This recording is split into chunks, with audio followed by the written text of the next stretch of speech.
Good morning and welcome to Brandenburg News Network. I am Donna Brandenburg, and it's the 19th day of November 2024, and welcome to our show today. First part of the show, we had a little change up this morning. John Tater had to bow out this morning, normally Tater Tuesdays, and then I was like, okay, we got to switch directions here.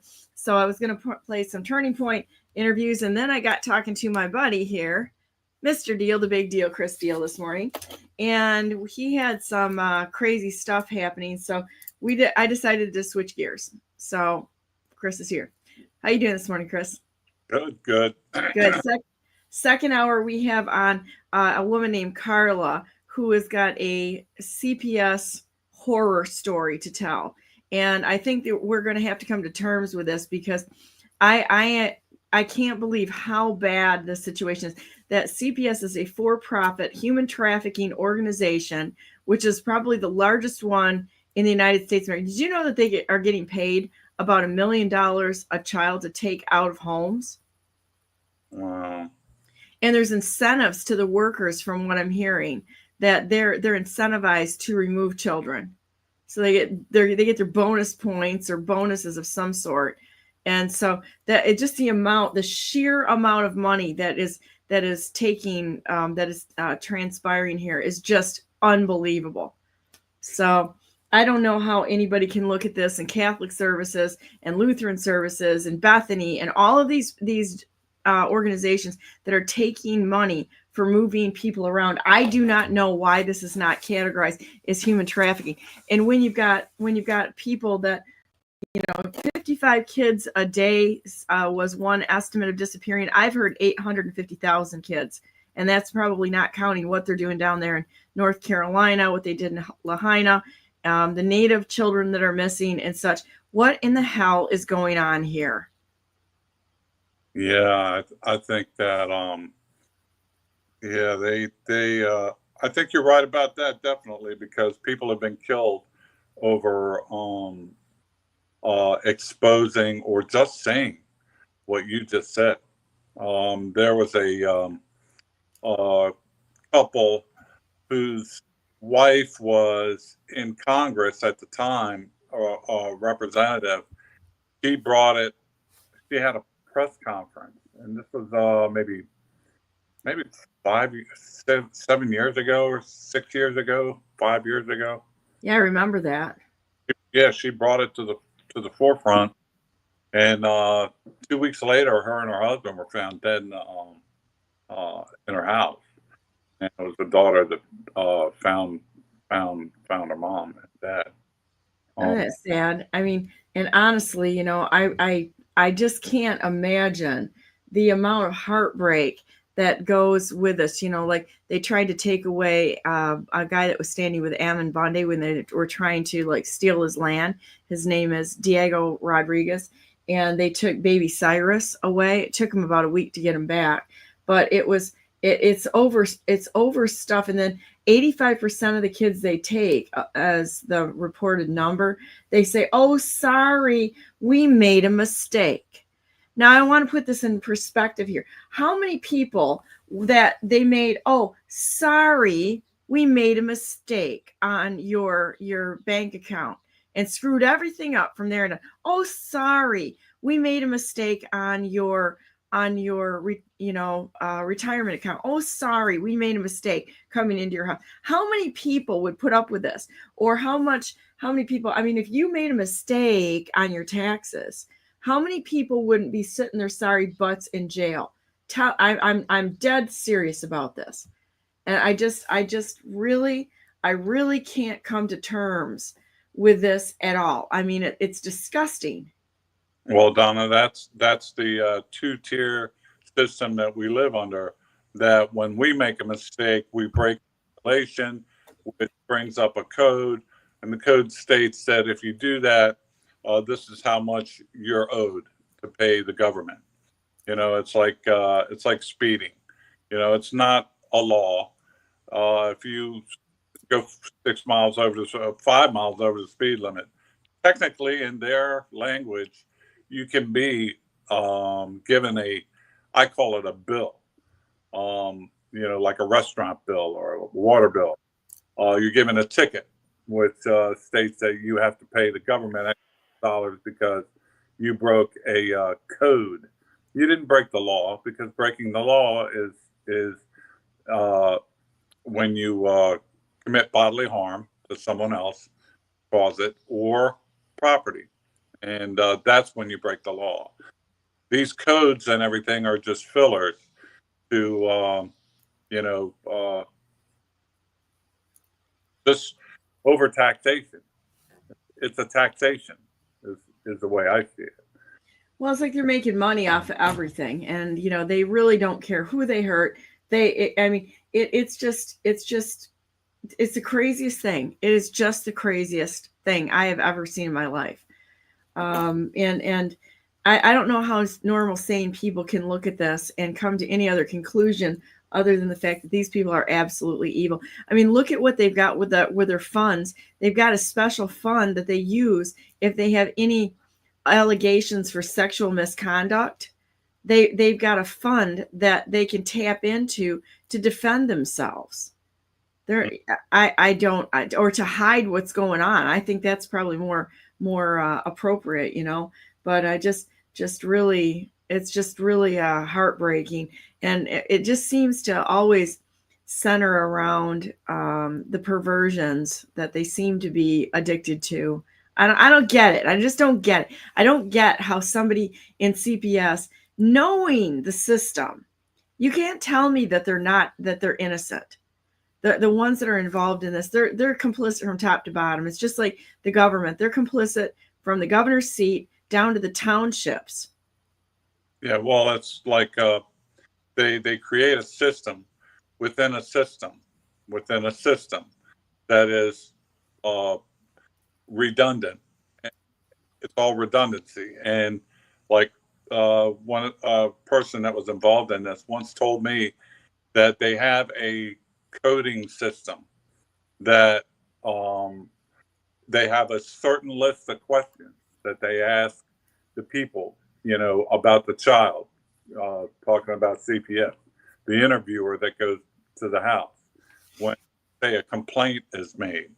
So the interviewer goes to the house, and they have a list of questions that they ask. Well, it's not so much the answers being graded on a human level, but there's a number system. And if let's say the answers to these questions are a yes or a no, or whatever it may be, that you add up this. If the number, say, reaches 56, let's pretend, then you pull the child.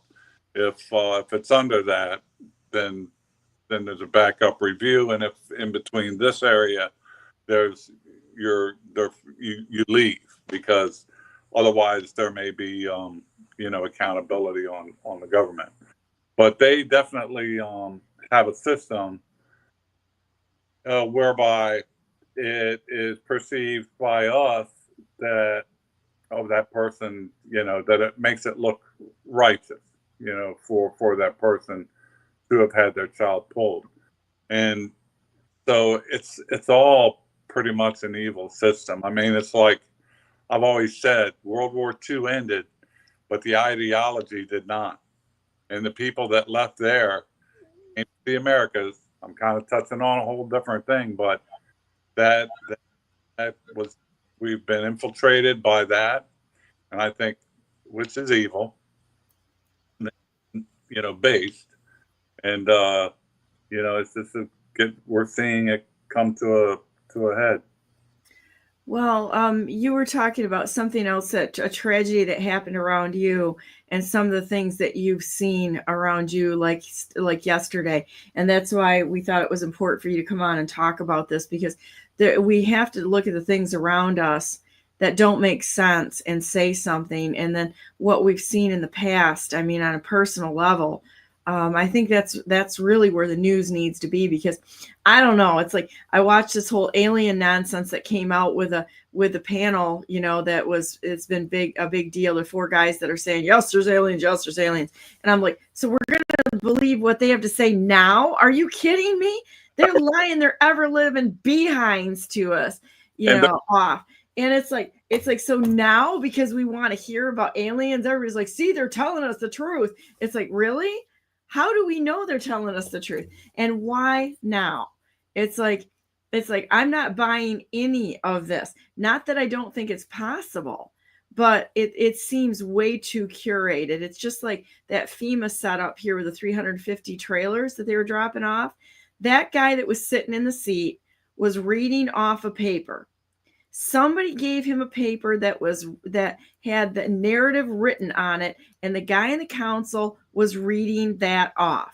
And then all of a sudden, FEMA pops its head up. No, we never were going to do that. It's about as dumb of an excuse as what Dana Nessel did. No, I don't know. I handed it to the state police. I mean, and if you were a mom looking at these idiots, you'd be just like, your toys are taken away for life, right? You guys have totally, you know what I mean, disqualified yourself from anything pleasant from here on out, So what happened last night? Tell everybody what happened, please.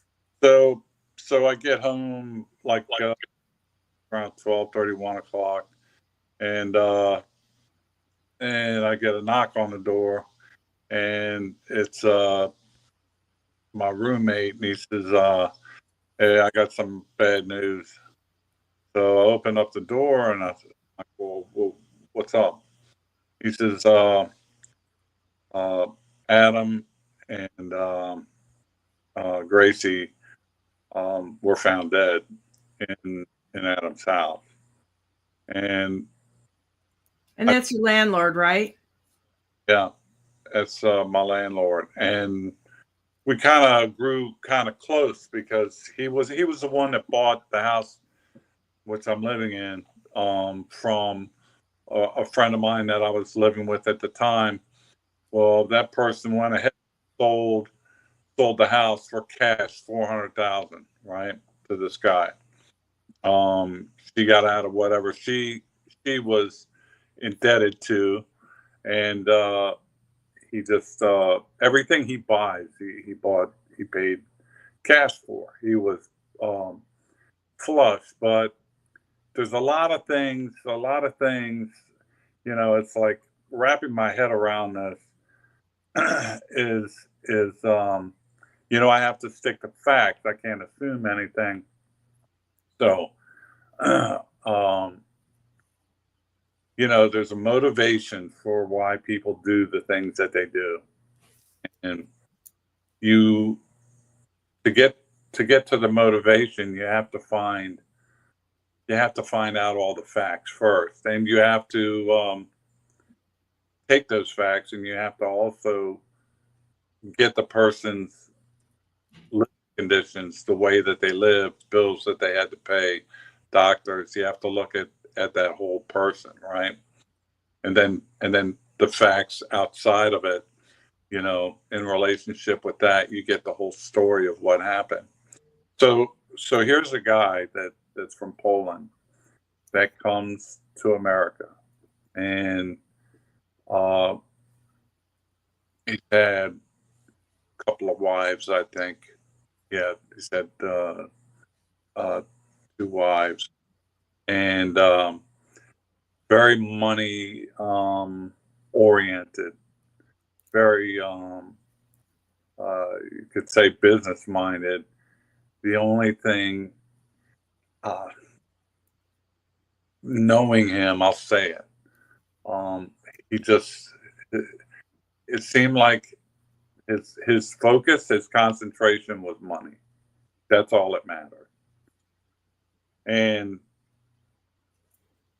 he had his own obstacles to overcome. I mean, he had pancreatic cancer, which he was given like 6 months to live, and he sought out holistic help, and it worked. He went back to the doctor. The doctor said, "Hey, whatever you're doing, keep doing it because it's in remission." So he had cancer. He got on this. They put him on. I guess it's CBD or whatever it is. The whatever. And So he was taking like the oils, the marijuana oils and such. yeah. Yeah, I've heard that really has some huge effects on cancer. That's one of the things that alternative people use a lot. Yep.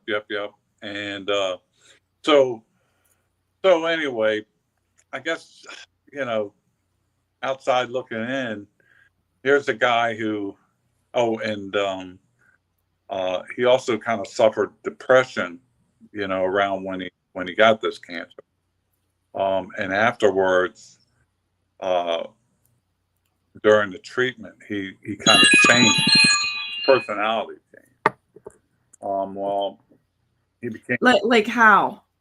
well, he kind of got depressed and kind of to himself at times. He wouldn't come out of the house. He would pretty much stay in the house, or you could see he looked like he just got the shit beat out of him. He instead of being upbeat, wide-eyed, and let's go, he was like, his shoulders were down, and he was just he just looked like a wet rag.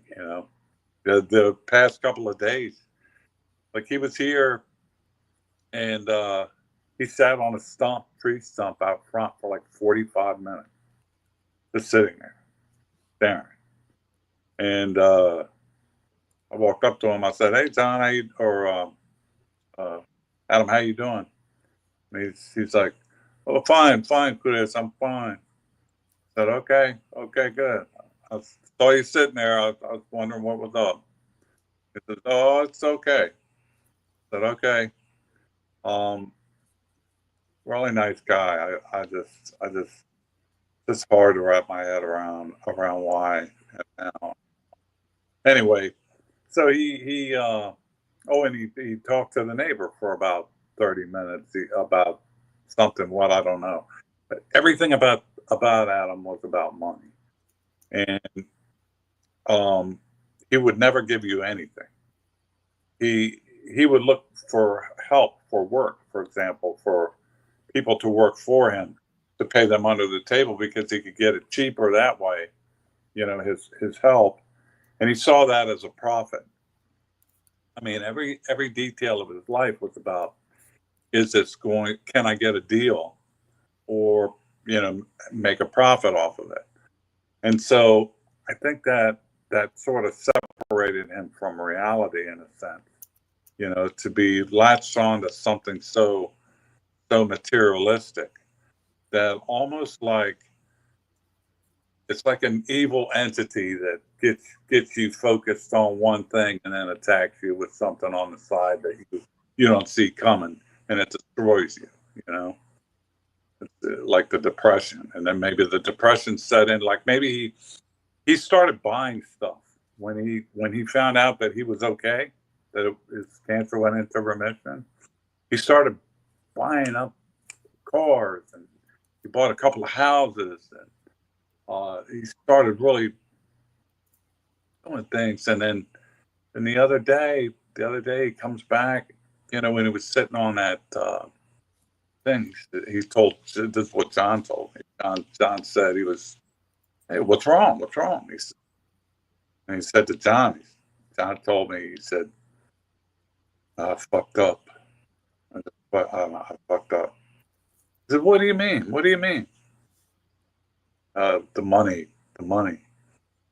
And John said, "Don't worry about that. You'll make more money in the future. Put that behind you and just move forward." He tried to get him, off of his focus there for a second. And he says, "No, John, you don't understand. I spent a lot of money. And his whole, which kind of maybe tells me, I'm assuming, but maybe that tells me that, he loved. It's like someone he lost.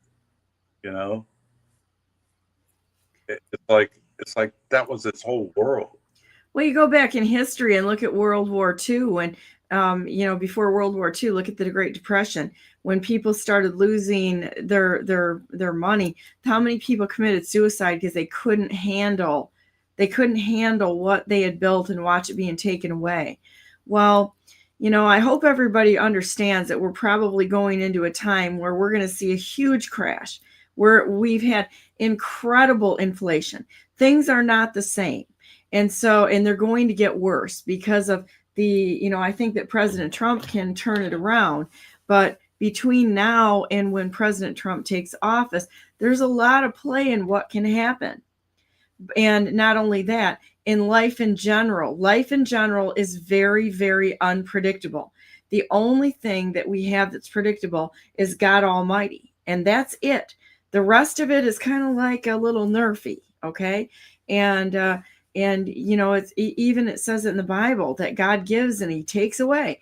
And so, it's like where our treasure is, that, if our treasure is in heaven, if our treasure is in God's kingdom here on earth as it is in heaven, if our treasure is in people and in our relationships with God, that is eternal. Anything we have here is a temporary work assignment. We're on a temporary work visa to this world. And if we put way too much credibility to it, we're going to fall, and it's going to be a hard fall. Yeah, I agree. I mean, one thing, Donna, that is really my life has taught me is that everything you love the most, you lose at one point or another, at one time or another. That's what it taught me. I mean, you lose things that either you love the most or the people you love the most. You lose. You do. You go through that loss. God does give you. God also takes it away. And I think if you can view it as a temporary work assignment here, you realize that nothing is ever really lost. It really isn't, because it may seem like it here. And I think that, like, the way that I process things is so different. And I mean, you know that because we're good friends. But even having cancer, I was like, okay, this is going to be an interesting adventure, and realizing that all things come from God, and he's got a better plan. He can take things away. He might give you something better. Even to frame it as a loss, I mean, it's just a change. And when things change, that's usually for good purposes, for growth and such, because we stunt ourselves. Second, my roommate's at the door. Okay, no worries. So, I guess I can talk about that at length, as having cancer and what that means. I mean, for me, I literally didn't even skip a beat. I didn't have 1 minute of sadness. Now, it really affected everybody around me, and I really only told a few people. I mean, I didn't even tell my mom and dad for a year and a half. There were probably less than 6 people that knew that for years, and I really haven't even talked about it until recently, because for me is a really big fat nothing. It really is. And so it was one of those things that I took on as a challenge and said, you know what, I'm either going to fix it or I'm going to die trying, and I'm going to help a lot of people along the way. And so I guess that's helpful to address our attitudes, before we go into things, that even the things that are difficult for us in life come from the hand of God. And it's okay. It changes us. It might knock some burrs off of our personality or the things that we think. It may detach us a little more from this world and give us a deeper relationship with God, which is really the best. And may teach us some new skills, some new paths, some new ways of thinking about things. And all of that stuff is so positive that looking forward into the future, even when things are going awry, I look at things to analyze them to see how we either back out of it, fix it, or stop it. That's the only reason. It's not for feeling sorry for us or anything like that. It's like, let's see what we have so we can make some good choices and run right into the fire to fix them, instead of running the other way because we're afraid. Unfortunately, we've been conditioned to be afraid of these things. Watch people's reactions when the word cancer comes up. It's terrifying for them. Well, I can tell you, I have spent years experimenting on my own body and researching and such, and I can tell you there's a lot of ways to get rid of cancer. There's not just one. There's many ways. And a lot of things work because I actually documented what I did, went into an integrative doctor, and they took dictation for 2 hours during every single appointment. And I think it's something that we should talk about. When I saw what Tudor Dixon did and used that in her campaign when she was running for governor and I was running against her, I thought it was one of the most low-life, despicable things I had ever seen in my life. It has been such a tragedy in so many people's lives that you don't just throw that out there and say, I have cancer, that's why you should vote for me. That's bullshit. And it's despicable to use people's emotions because of something they're afraid of to justify why you should be voted in office. That's no reason. It's, can you do the job? Are you the best suited to do the job? Are you tough enough to do what needs to be done? Or are you just going to manipulate people with emotions? That's exactly what she did. And it was absolutely despicable. I could have said the same thing, and I didn't. I didn't say one word about it during my run. In fact, I only came out about it just recently publicly, just because I really think it's something we need to talk about. So when I hear about, his landlord who had kicked pancreatic cancer, I know people that have kicked pancreatic cancer. I know people that have kicked colon cancer. They did it all holistically, naturally. There are many cures out there, and it's not something to be afraid of. The only thing I'd be afraid of is running in there and getting on their plan to cure it. When the doctor told me, it's to my face, you have incurable cancer, and just don't worry about it. Go live your life and let me handle it. I'm like going, well, your plan sucks. It ends in death. So I'm not going to be doing this. I'll be making up my own plan. And that's exactly what I did. And there's a lot of people out there that are like me that have actually ran right into it, decided to take responsibility for their own health and figure it out. And there's some absolute commonalities between all cancer that you can see, and you can look at and start asking questions.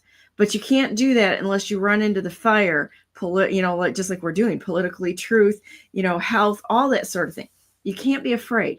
Look at it and don't worry about it. Because I have a theory on what it really is that I've never heard anybody say. I just figured it out. And it's not something to be afraid of. But the more you can go into a healthy lifestyle and healthy mindset, the better off you are. In fact, this is what I eat for breakfast in the morning. You can't see it because I ate it already. I make these protein pucks, and I can show you guys how to do this. And it's a high protein, pretty much all seeds. And I put a little honey on it, and it gives you lots and lots of energy. You feel good after the fact. You keep your protein count up, because I was vegan for 5 years. That's one of the things that I did, is I went vegan for 5 years, and then I started adding things back in when I started getting healthier. And so now I'm a pescatarian. I eat a little fish, but I probably will not eat meat the rest of my life. It's not that I feel that it's evil. It's just that my body does not work well with it for whatever reason.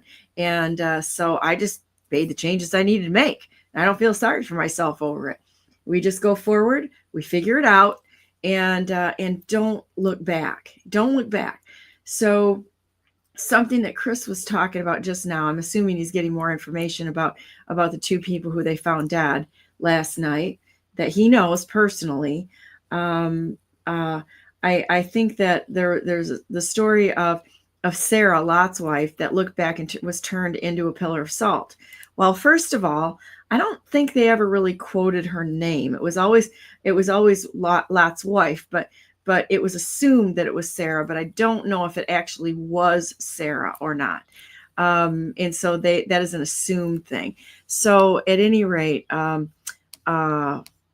what it is, another way of looking at it is that she turned salty because she kept looking at what she lost, what they had, instead of where they were going. What's the adventure ahead? Not what did you lose?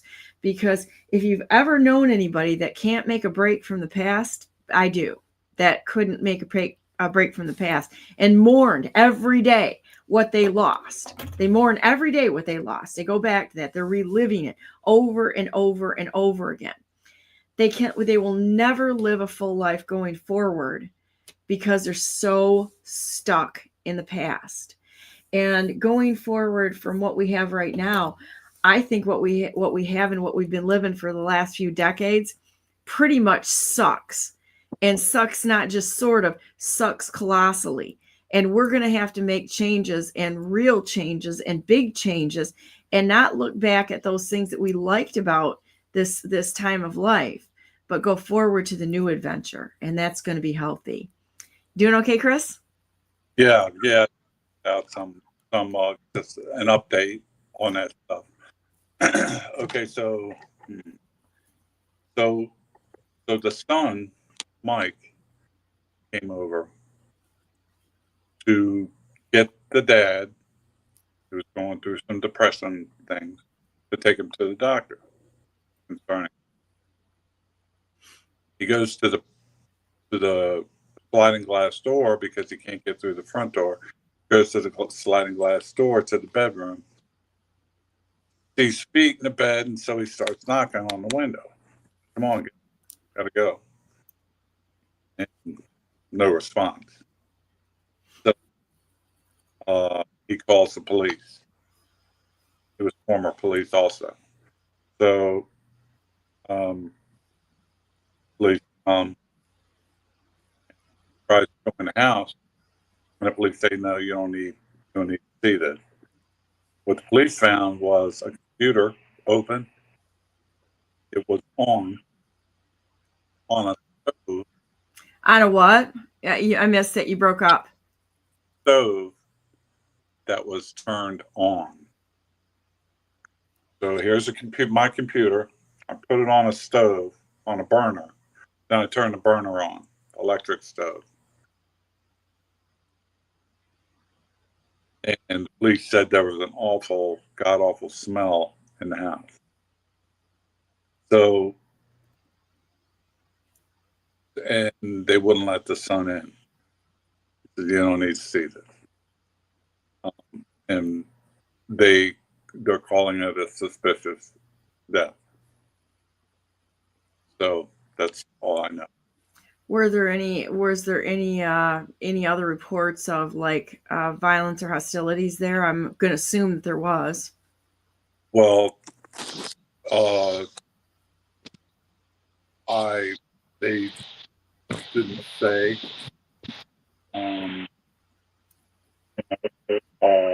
Your computer's going weird. Your sound is weird, Chris. Weird. That's better. Okay. So, no, that's all I got right now. So, and I'll find out more later. They're going to do an autopsy today, and they're going to find out, rule what cause of death was. Well, it's very disturbing that he was making comments about money, and I mean, very disturbing that he made those comments yesterday. And I was just talking about cancer, and how when we face changes or when things don't go exactly as we want, when we lose things, we need to be able to cope with that. And the coping mechanisms. I also brought up Tudor Dixon, who used that on people's emotions during her run, which I find to be one of the lowest, most despicable things I've ever heard anybody do in my life. I mean, I am totally disgusted by her. I'm absolutely disgusted by her, because you don't do that. You fight. You don't manipulate people and their emotions. I could have said the same thing, and I didn't. I mean, you know me, and I would have. There's nothing in the world that I would have brought that up even in a debate, because I thought that was such a low life, despicable thing. You do not use people's emotions. What did she say? Oh, my dad died during my run, and I had cancer during my run. I could have said both those things. My dad died during my run, and also with the cancer, right? I could have said the same thing. I did a different kind of cancer than what she had, but but I could have said the same thing. Right. There's nothing on the planet that would have made me bring that up. It's a lack of character. It's manipulation. It's low life. And she should be immediately disqualified for mental manipulation of the population as a deep state piece of shit, because that is exactly what it was. You do not do that to other people. It's like, if you're going to be a leader, you get in not because you want pity points, but because you can do the damn job. And that you're tough enough, and that you're there as a person to lead the pack, not the one to go, oh, that's so sad. Yeah. No. Can you do the job or can't you? Right. Look at the generals. Look at the generals out there. Do you see them sobbing out there because of their problems? I don't. No.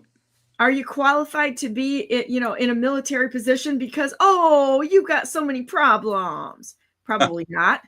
I can't see a Marine doing that.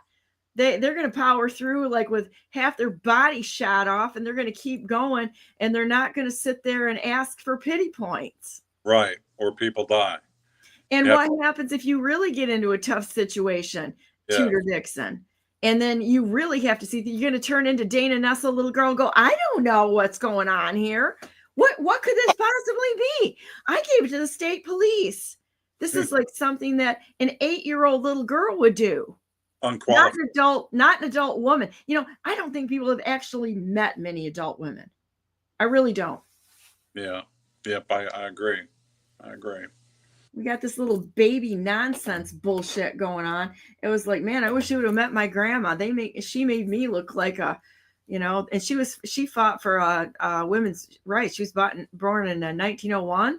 I'm going to tell you what, that's the toughest woman I've ever known in my life. Hands down, toughest woman ever. Makes me look like a 6-week-old kitten. Seriously. And people think I'm tough. Meet my grandma. Maybe God spare the slipper.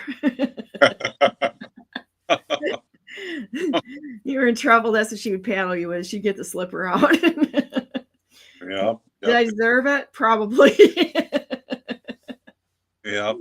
You were mentioning you were talking about things that happened to us in life, and it's like the interesting thing is most people they take tragedies and they don't know how to go outside of it, of the way it affects them. It seems like this world was changed into an emotional prison. Like you live off of your emotions, and that's not the way we were raised. That's not the way we were. That's not the way this country was even founded. They didn't give a shit about stuff that happened to them. This was a tough country where people had to face and endure terrible, horrible things. And the only reason we're here today is because they didn't fall back on their emotions and cry about their past and say, oh, you don't like me because I'm a racist. Oh, you called me a misogynist, so I'm gonna quit. I'm gonna jump into a bundle of fear now because I don't want to lose my job because you're suing me. Because I stood up for my rights. Something. I've had my downs, and that's what life is. And until you understand that, life is not a nice soft bed that you sleep on. It's about ups and downs. And I've been up, and I've appreciated it, but I've been down. And when I've been down, once I got back up, then you realize, well, this is it. This is the way it is. I've got the tools, to get me back up. So if I fall again, I'll know what to do. Well, and I know some of the hardships that you've been through in life, and you're just an extraordinary individual for all that you have gone through in your life. And it's like, I mean, we're friends, and the reality is that just the extreme things that I would say that we go through in life really brings out character. If you're following God, he uses that he uses that to strengthen you. It's like going through, we had a discussion about, boot camp yesterday, and the toughness of going through life. And yeah, my life wasn't exactly rosy. I'm going to tell you that. I had there were some really, really horrible things. And they truly make you a little more resilient as long as you don't sit there and feel sorry for yourself.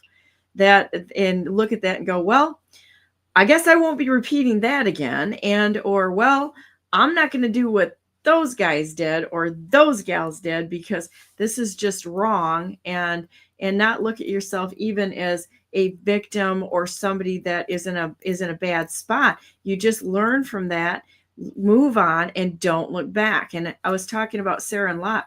When Sarah turned into a proverbial pillar of salt, I don't think they even quote her name in the Bible. Actually, it was an accepted thing, but it was because she looked back on what she lost, not looking forward on the adventure that God was giving her at hand.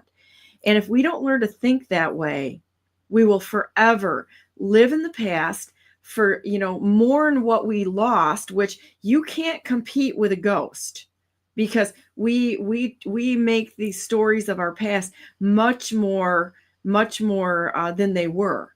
And I think it was Caesar. I got to remember I had to memorize different things in literature in high school, but it's that the evil that people do are often turned with their bones.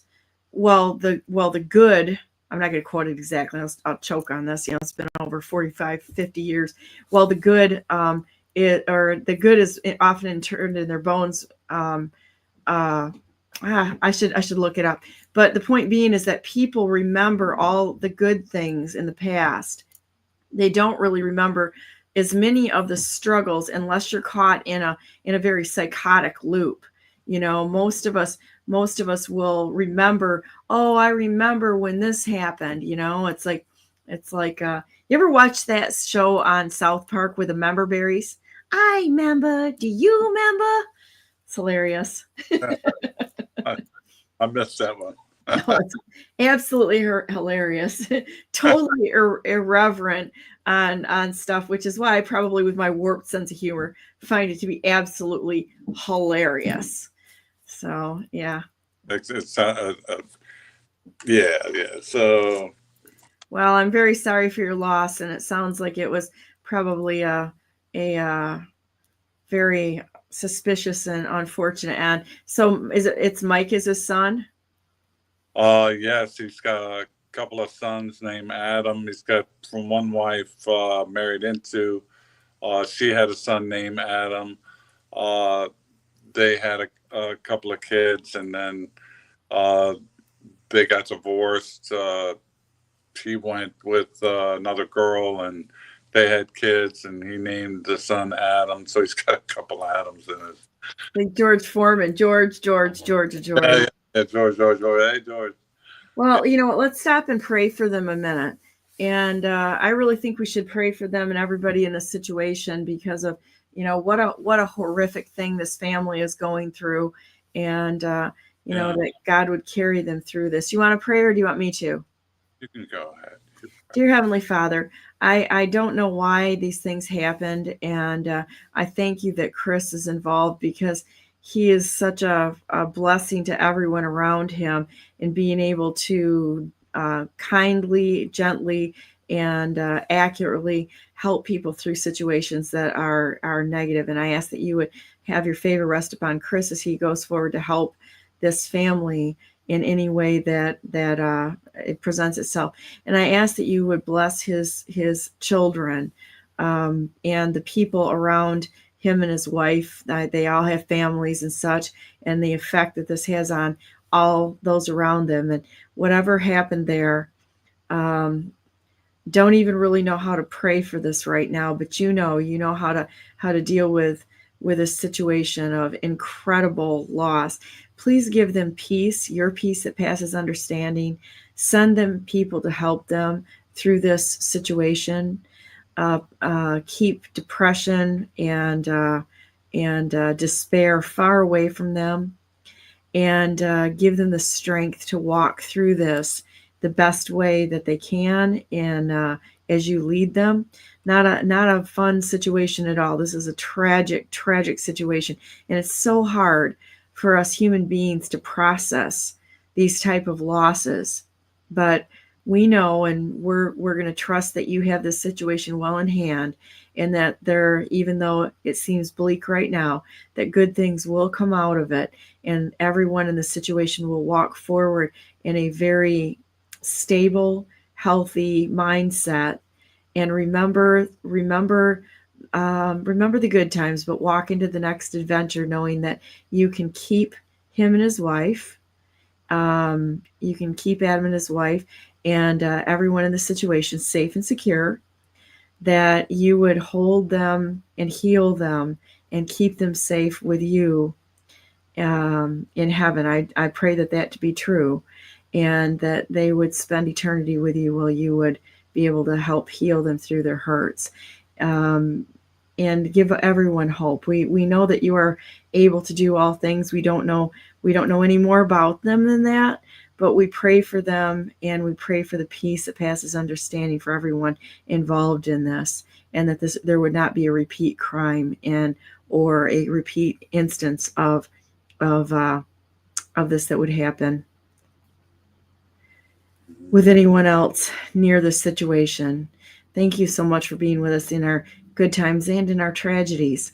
We thank you for all things, even though they sometimes are pretty unpleasant and horrific. We do thank you for the fact that we can walk through these things with you. In the name of Jesus Christ, we pray, amen. It's all hard things to pray for, That was beautiful, because like that was nice, because God, I also know that God may put what we seem like is an obstacle, or we may think that it's a bad thing, when actually it's just different.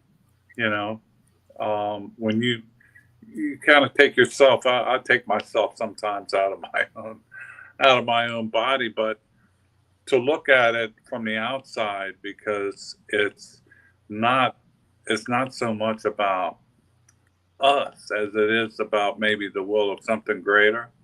And so maybe something coming around the corner.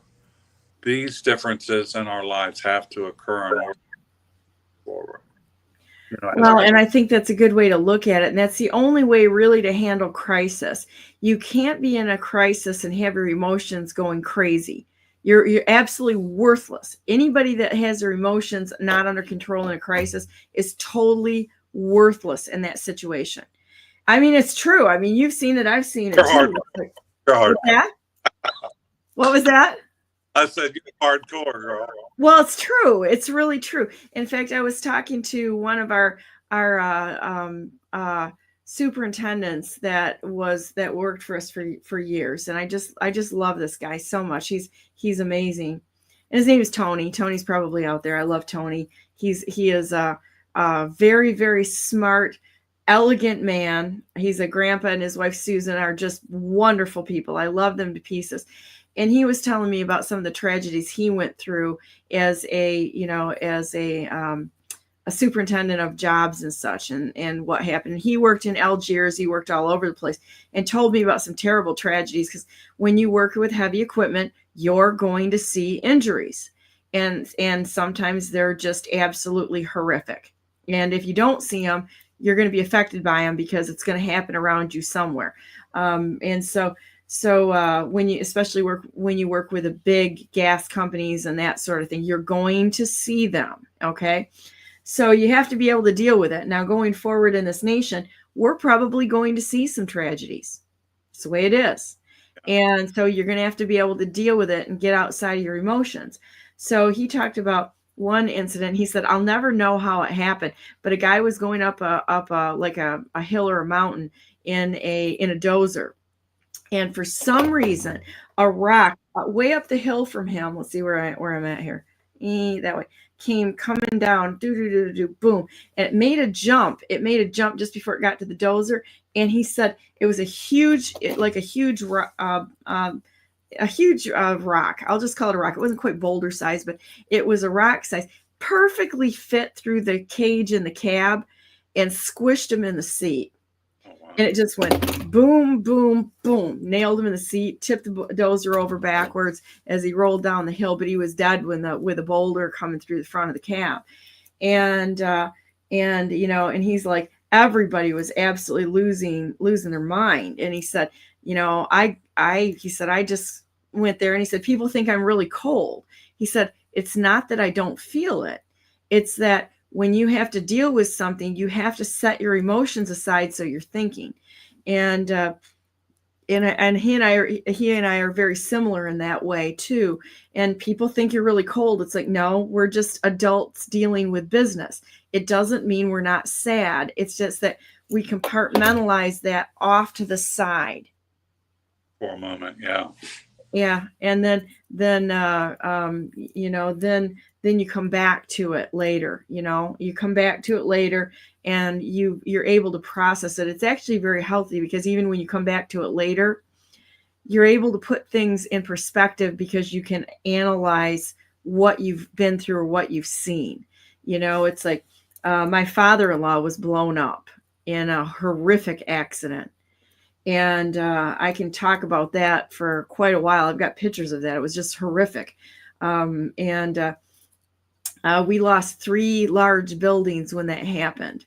And it was an LP explosion. He got up in the morning for coffee, flipped the light switch, and kaboom. You could hear the explosion 7 miles away. When we got there, it was just a debris field in 1,000 feet in every direction.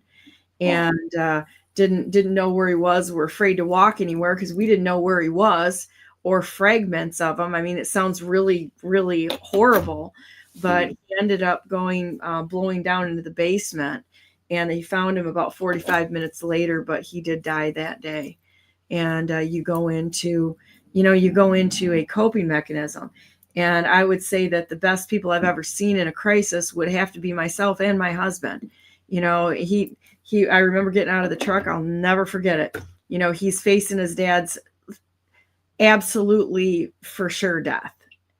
And he put his safety vest on. He put his hard hat on.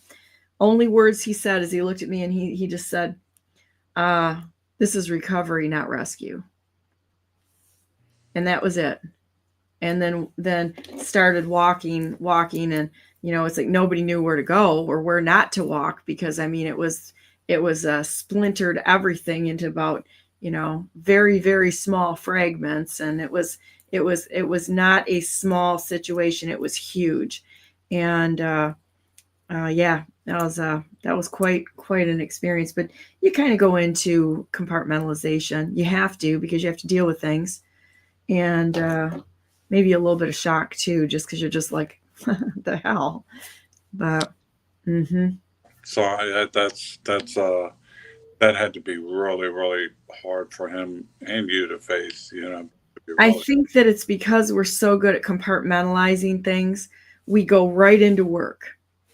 Right. And so it probably doesn't affect us the same way it does most people, because when something bad happens, we both look at it as we have a job to do. Right. And that's the way you look at it. It's like, okay, we have a job to do. And so that's where we go. It's amazing. You guys sound like firemen, because that's how we respond to the calls that we did. Same thing. I mean, it's a response that you either, some people have, some people don't. Yeah, and I think there's some training involved in that. I got to see if my next guest she's a little late getting on here. I'm gonna see if they're having troubles and such. So, oh, here we go. And she texted me, so we'll see what happens here. Just talk amongst yourself a minute, and I'm going to see if I can get a hold of her, okay? All right. So,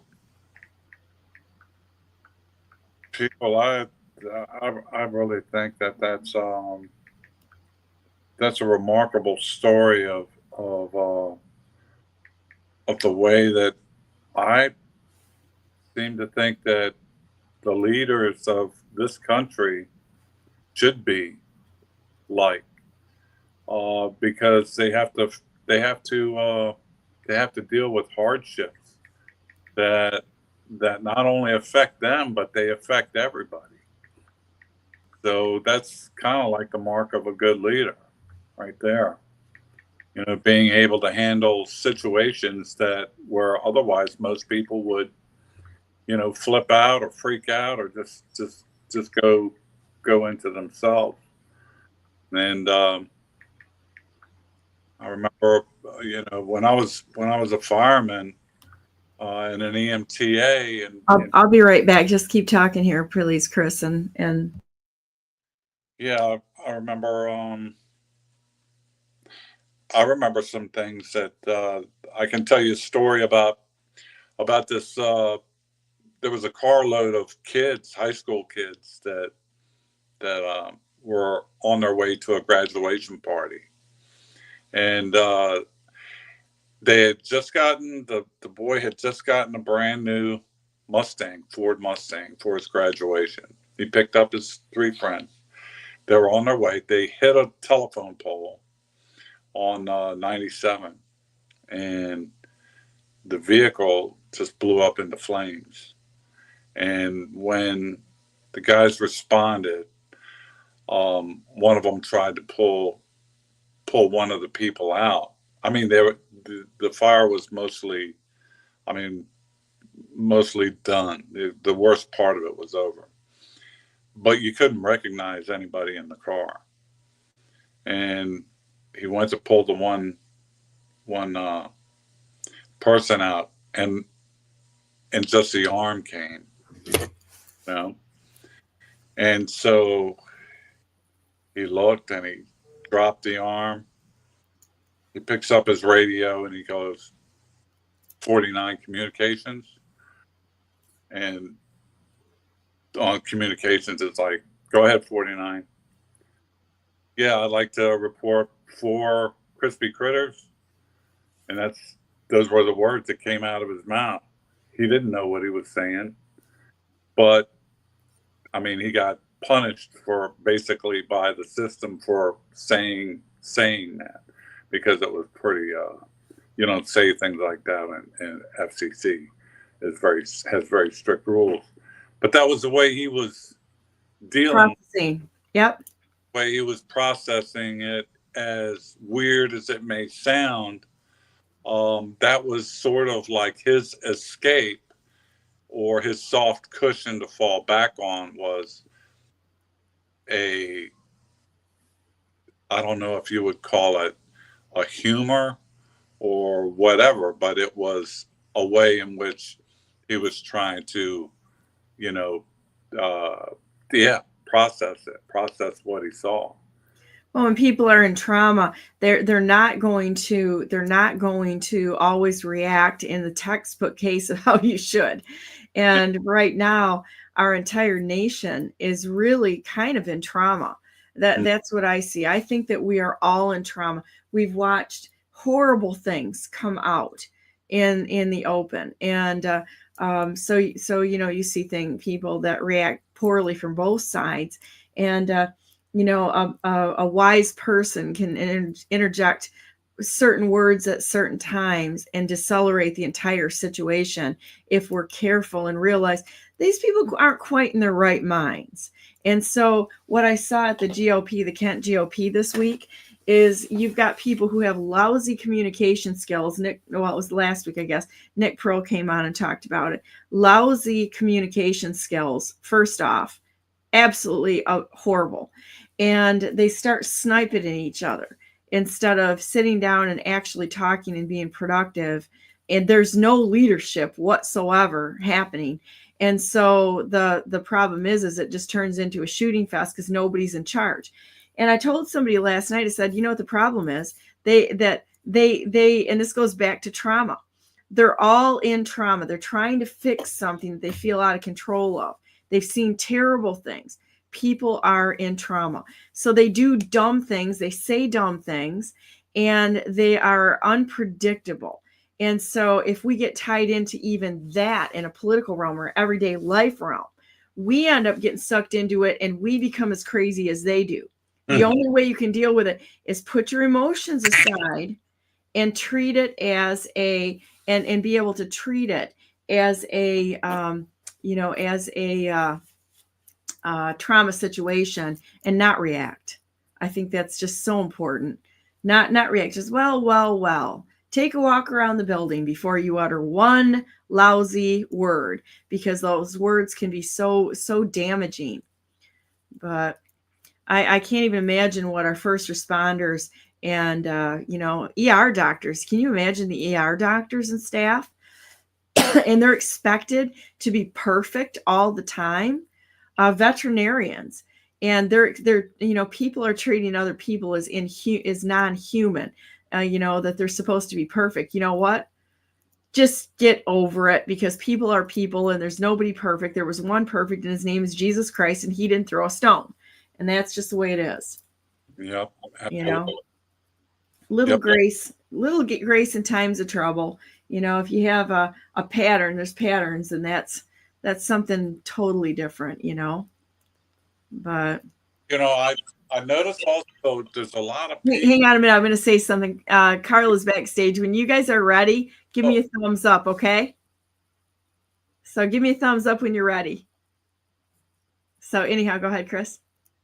Yeah, it seems like when you mention the thing about trauma, it seems like there's a lot of people. I don't know if it's a denial that they don't want to hear what's going on, but there's a lot of people that are just living in their own world. I don't know about you, but it seems to me, if you see the same thing, I don't know, but it just seems like a lot of people are so far removed from reality and in their own world that they don't see the things that I see. Maybe it's me. Maybe it's me that I don't know. But these people are just living like nothing's really going on. It's just another day. Just making my money. I don't believe that shit. Nothing's going on. This is the same world we were living 4 years ago. Well, no, it's not. No, it's not what I see. I mean, I'll tell you, I see some different things. I don't know if it's me. It's or maybe nothing's really going on. Maybe it's all me, but. It's not you. Okay, so there you go. I'll say it's not you, because if it's you, it's me, and I'm not willing to go there. But the point being is that I think that even in the political parties and in different things, people are so stuck on their own knowledge. And the Bible talks about it. Lean not on your own understanding, but in all your ways acknowledge him, and he will make your path straight. And so they're making these hard, fast decisions on things that they will not give up or say, I was wrong, or there's a better way to do it. There's always two choices. It's either this way or that way, this way or that way. There's not so, well, maybe it's out, maybe the answer's up here, so they're stuck within their own minds. It's like, I think that there's some other options that need to be explored other than the two options we're always given in any decision. There's always more than that. And the best answer might be coming from somebody that you don't even expect it from. And, people need to be listened to, because, it's like the power players that they stick in front of us. Are they the right answers? I don't think so. I think the right answers are probably coming from somebody that's actually doing the work out there, which is honestly why I like the way that Kennedy has approached things, is asking for people's feedback. I love this guy. He's actually asking people, because the right answers are sure as hell not coming from the politicians, because they're the ones that have been, funding CPS. They're the ones that have been, human trafficking. They're the ones that have been taking money and going to Ukraine or Poland or wherever, any of the stands, whenever stand shows up, it's going to be a bad day. Kazakhstan, Afghanistan, there's going to be some sort of nonsense going on there. It's just like with Afghanistan and what they did there. How in the world can they justify leaving every piece of equipment there in the hands of the terrorists? You're going to go to terrorist places. I mean, are you out of your mind? It's crazy. But anyhow, I want to bring my next guest on. Thanks for coming on today, Chris. And I'm really sorry for your loss and for it's kind of sounding like it was a double homicide of some sort, whether it was suicide or homicide. It doesn't sound like it was an innocent death, and I'm so sorry. Well, thank you very much for that. I'll keep you posted on what I hear. But yeah, I agree with you on that. Yeah, I'd like to know, and God bless their family and this time of loss. What a sad time. Yep. We'll be back in about 30 seconds here, everybody. I'm going to take a real quick break with a couple of new friends, and we're going to be talking about the horrors in CPS. This organization needs to be designated as gone. That we can designate them as like domestic terrorist organizations because they're taking money. It's a for-profit organization taking money for stealing the kids. And I'm like, how can this possibly go on without anybody saying you people are despicable and you're going to be burning in hell? You keep this crap up because there's going to come a day of judgment on this, child trafficking as under the guise of we're the government and we're here to help. Pretty much extra sure. That's the biggest bunch of bullshit anybody's ever said. So we'll be right back. Thanks, Chris. All right.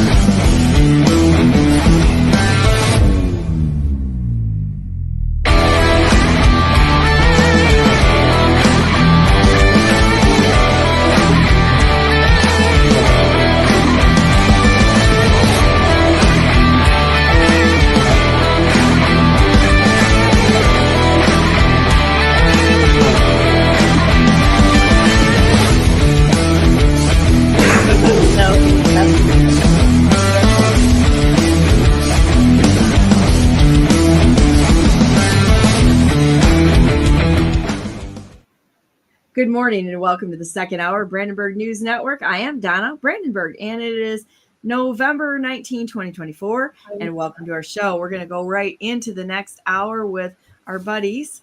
And how you doing, Carla? Oh, yeah, squeezed together. There you go. How you doing? Good. How are you? Morning. I'm good. Thank you for coming on and sharing your story. Thank you for having us. Could we just say, first off, we're getting a really bad delay, and so we're getting a double signal here. It's difficult to understand. That's no problem. What we'll do is I'll just be quiet and let you talk, and then I think that's a good way to do it. We can keep the connection up here really well, but when it goes to over the lines, quite often we get some interference there. And so this is I always tell people, this is what you get. This is real news for real people by real people at the kitchen table, kind of, sort of. And that we're just going to talk. Well, tell me about your story and what's going on, please. Okay. Well, let me start. I wanted to show you some pictures of me and my children. So you see that okay? Yeah. So I have a 10-year-old son, and then I have a 7-year-old. Let me find it in here. She's right here and right here in the middle. And I have a 7-year-old daughter. And so, and my name is Carla, and this is Brad. I'm Carla's tenant, but I've been working for her off and on for about 1.5 years, helping her with her case. She's been helping me out with a place to live. So I've just, it's been a mutual beneficial relationship. And I apologize, my voice is hoarse. I've just got getting over a bad cold. So both of us. Hopefully our voices won't crap out on us. God brings us together when we need friends. So yes, that's awesome. Exactly. So, just for starters, I guess I wanted to start with why my kids were taken in the first place. So, I can't even describe to you what an evil organization CPS is. And they were originally taken from us in 2022 at the very beginning of November, because my ex had been beating me so badly that I was throwing up black and I had black diarrhea. And so I called 911 because he wouldn't let me go to the hospital. I hadn't actually walked for over 2.5 years because he beat me so badly. He'd blown my knee out, but I didn't know what the reason was. He just wouldn't let me go to the hospital. So I called 911 and I went to Mountain View Hospital, and all they did was clean me up and send me. And then that night, he was all pissed off that I went to the doctor, and he punched me in the face and broke one of my cheekbones. And he was throwing me in and out of my chair, and he was punching me in the ribs. And my children and I'd been up all night having the same symptoms. And so he went to the bathroom, and I called 911 because I was for sure thinking I was going to die at that point, because he held guns. Could you pull the camera just a little closer, because I'm having trouble hearing you? Yeah, I think that your sound is coming just in and out just a little bit. There you go. Let's try that. Turn up the sound, Brad. Yeah, no, you're better just being closer to the microphone. Is that better? Okay, yeah. we're gonna have to cuddle. So anyway, is that good? Yeah. Okay. So anyway, I had to call 911 because I'd been up all night and it was on a Saturday, so the kids had to go to the hospital with me. Well, because I had called twice for the same thing, they basically told me that they sent police to my house and they checked out the house. Well, because I couldn't walk, I would get in a wheelchair and try and clean as much as I could. There's only so much you can do from a wheelchair. And so the house was a mess. And my ex believed that because he worked, he didn't have to clean anything. And he's just lazy, and he was a drinker, and he was a beater. He beat me and the kids. I have pictures of it. Where are those pictures? Here, I can show you some pictures of me if you look up close. These are the kind of things that he did to me. I mean, you can just see these bruises just covering my body. Let me put this down. Oops, this one. Can you see my legs, my arms?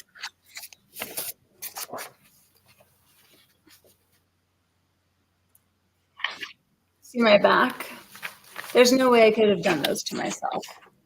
Of course, the police will say that, you could have doctored those in Photoshop. But yeah, but those are my hands and those are my legs. If you can see, this one is covered right here. Huge bruise. So I have more of them, but they're very graphic ones. So here's a photo of him that he'd sent Carla. And can you see the stains on the mattress? That's his mattress that he sleeps on. He moved down to the basement actually like 3 years before this happened. And because he was cheating on me as well. And we wanted to be able to talk to women and pay women for sex over the phone and things like that. So you need to move closer to the camera again. I'm sorry, but you're going in and out once in a while. Yeah, there you go. Let's try that. Well, let's see. I think also that as long as you sit up like that, I can hear you. Okay. So anyway, so I had to call 911. So they came over and the house was a complete mess. And so one of the nurses came in and said to me, "Can I take your kids to get a snack?" And I said, "Okay, that's fine." And they didn't do a single test on me at Mountain View Hospital. So within a minute after the nurses took my kids out to get a snack, CPS came in with one of the head people from the hospital and a police officer and said that they had taken my kids. And I'm sitting there sobbing and trying to sign this paperwork, and they wouldn't even give me a reason why. And it was snowing really hard. They didn't take their boots, they didn't take their jackets. They just took my kids out in the freezing cold and the freezing snow without any shoes or jackets on.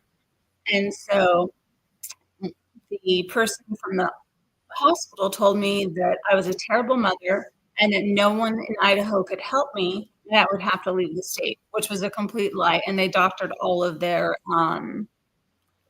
reports on when I finally got the records from them. They're complete lies. And so anyway, so I went with my sister Diana. We went to court the next day, and then we went to Utah. And when I was there for less than 24 hours, and I had to be taken by ambulance to the hospital because my ex had broken so many of my ribs and things. That's why I was bleeding internally. So I had to have an emergency surgery. And I'm anti-vaccine. I'd never had the COVID vaccine. And after he did the surgeries, they were pouring iron into me. He said, "You're going to need 2 blood transfusions or you're going to die tonight." And my doctor had even told me that I shouldn't get the COVID vaccine because with my underlying conditions, I could die. So I got a blessing, and then I had the 2 blood transfusions, and I felt better. And then they sent me to a rehab for 2 months to try and get me to walk again, but never did an X-ray or an MRI. And my ex-husband came to visit me while I was there a couple of times and tried to rape me while I was actually at the rehab facility. So when I say that he beat us almost every day. He would hold guns against our head. He took my son to his room 4 times because he has ADHD and told him he was going to have to watch him blow his own head off so he would know he was the worst child in the world. And then I had him removed with a protection order on May 5th, 23. And after that, they told their counselor that they had been molested. So I turned it into CPS, or she turned it into CPS, and they opened one investigation where they go and they disclose, where they go to the police and they talk, and they're supposed to disclose what had happened. Well, it's completely normal for a child not to disclose on the first time. And so I found out a couple days later that they had completely closed the case. And so I told the police, I said, "Why'd you close the case?" And they said, "We didn't, CPS did." And I said, "Why?" He goes, "I don't know." He goes, "It's unheard of." So they disclosed to their counselor again, and CPS, and it disclosed probably a total of 6 times, and CPS refuses to reopen the case. And so at this point, I finally got, after I had him removed, I got the kids back 5 days a week, and then I got divorced on September 11th, 23. And he didn't even try to fight the divorce decree. In a divorce decree, it says that he cheated, he beat us, held guns against our head, and he molested my children. And so everything was going fine until last November, was it 19th or 17th? 17th. So I had gone to my doctor for a weight loss drug. It's called topiramate, and he didn't look into it well enough to see that I couldn't take it with my anti-anxiety medication and my PTSD medication. And so I started throwing up. I couldn't even get up. Brad was there. He was trying to help me. I mean, he would have to bring meals to me, and I still couldn't keep them down. And then he and I got in an argument about something stupid. And the next day, I was in a horrible situation. And so I called my friend Julie, who used to be their former foster mom, which you wouldn't believe what she has to say about CPS. And I was completely out of it. And so I called Celeste and Will to come over and look at the text messages between The Brad neighbors and I. next door. The neighbors next door, yes. And Supposedly friends. Supposedly friends. And they convinced me that Brad was going to hurt me.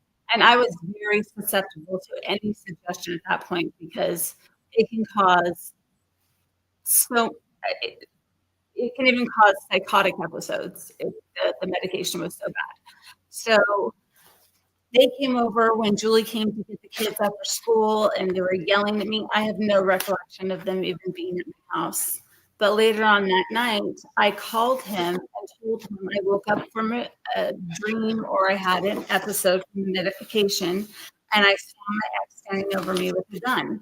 So I pulled my gun out of my lockbox. It's a finger touch one. And when I looked up again, he was gone. So I called Will to see if he was still in my house. And my next door neighbor came over and beat me so badly that I've had multiple surgeries and I've had to have, and I'm going to have more. And the police refused to let me turn him in. They sent me, and I have on the body footage camera where Deputy Williams is speaking to my neighbor Will, and he is making fun of me and saying that I'm the laughing stock of the Brandenburg Police Department because I call all the time trying to get them to reopen the molestation charges and all these other things. So anyways, even though my children were not there and were not harmed in any way, they took my kids away from me. And then I didn't see them for a couple of weeks. And then I started getting one visit twice a week. And then Kylie Van Jarsveld told me that I could also go. CPS caseworker. She's my CPS caseworker, and Brenda is over her. Supervisor. And so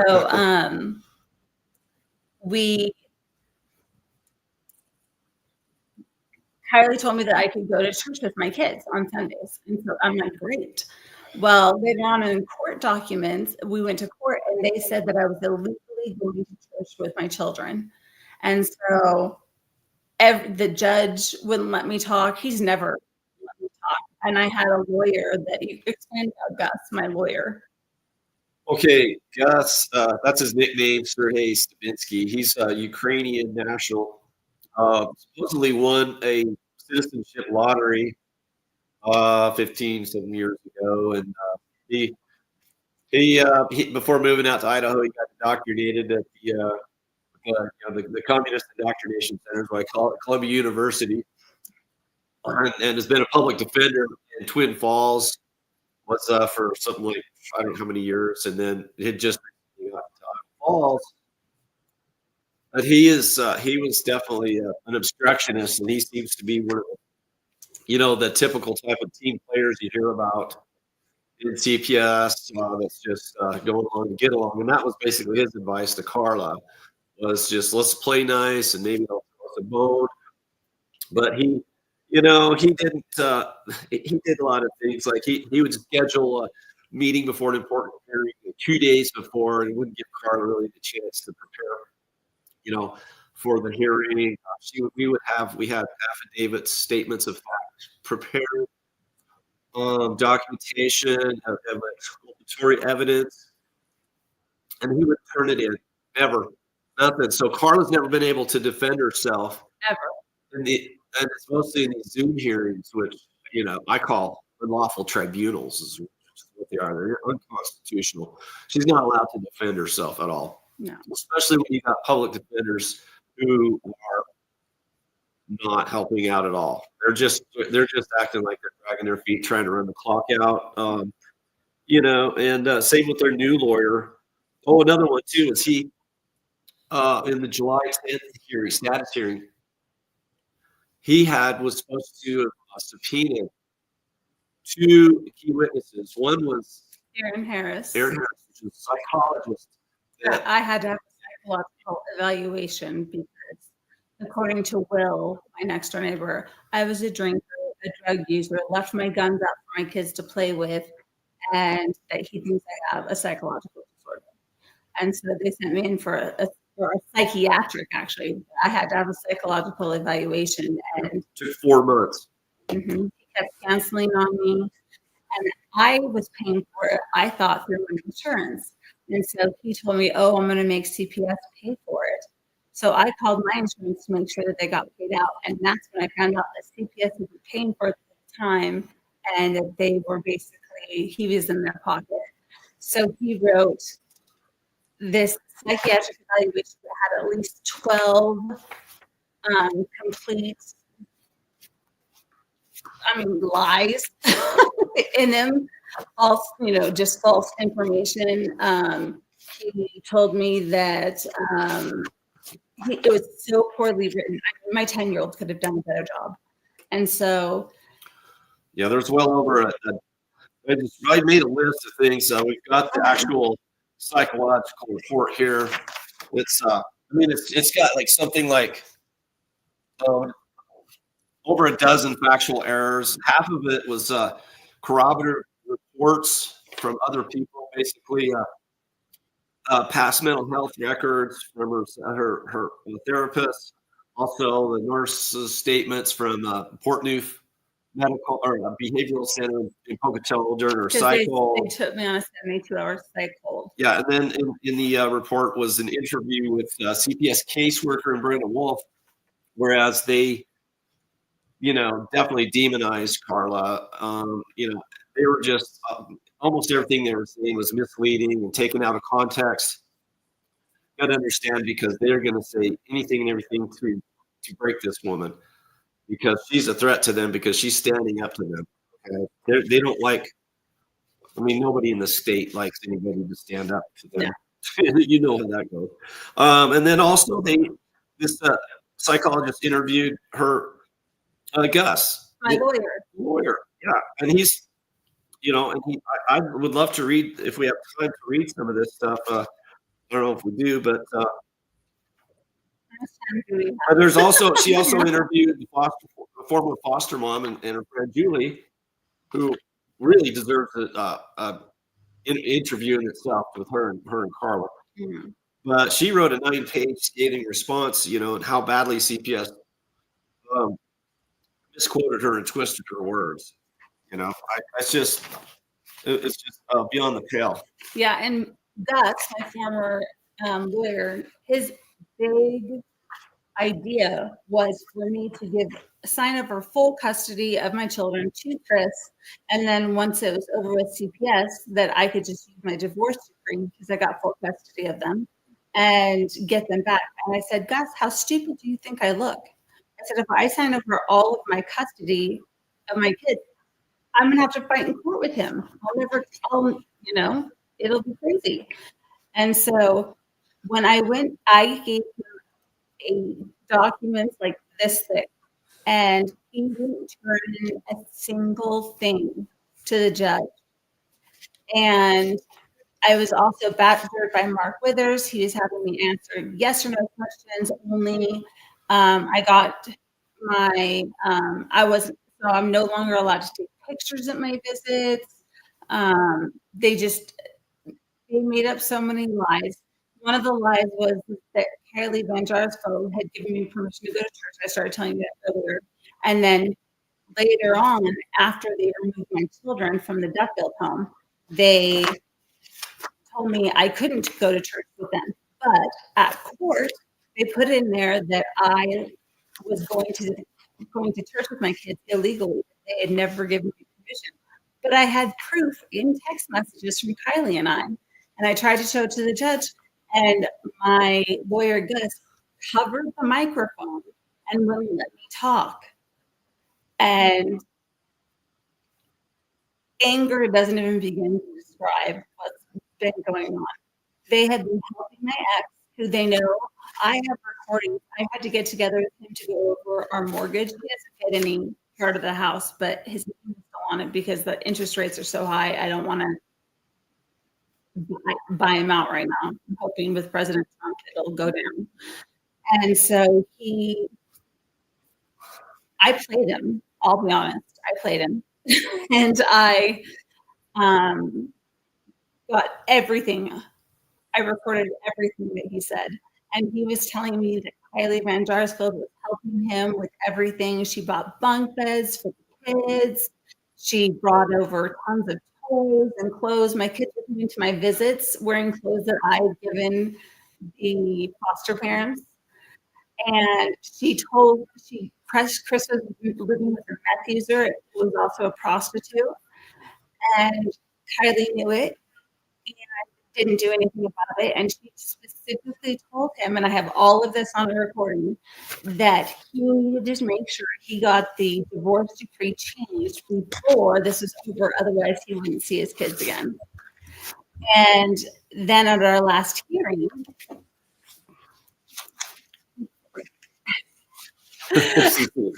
and so at this last hearing that we had, there were 2 affidavits that were sent in because the foster parents were calling CPS, and they were calling CPS because Finley was coming home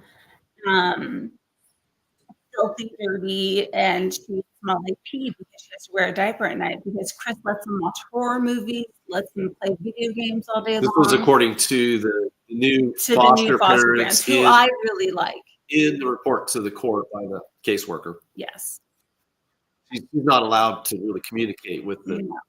I saw them at the last hearing, but the judge not only muted me, but he turned off my video so no one could even see me.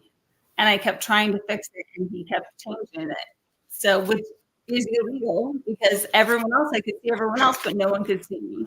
Yep. So obviously the judge is on their side. And so the foster parents called in that Finley was wetting herself, that Chris was leaving them alone because he works on Saturdays. And he has 48-hour visits on the weekend. He was unsupervised visits. Unsupervised. Okay, they're coddling a known. I mean, he's a sociopath. It's obvious. Completely. Pedophile, violent person, and they've got all this evidence, but yet they say, "Oh, we don't have any evidence."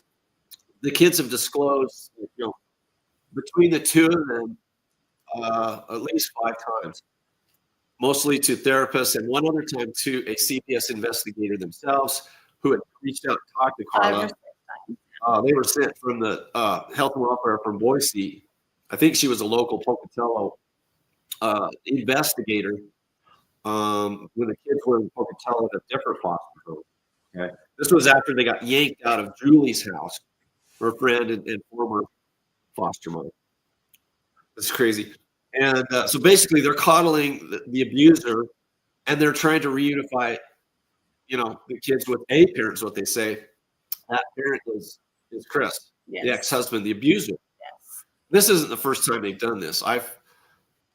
Everything I've heard talking with inside sources that have known, Brenda Wolf seems to be really behind this. She's the supervisor and that she is known. Like it was one of the visit supervisors told Carla that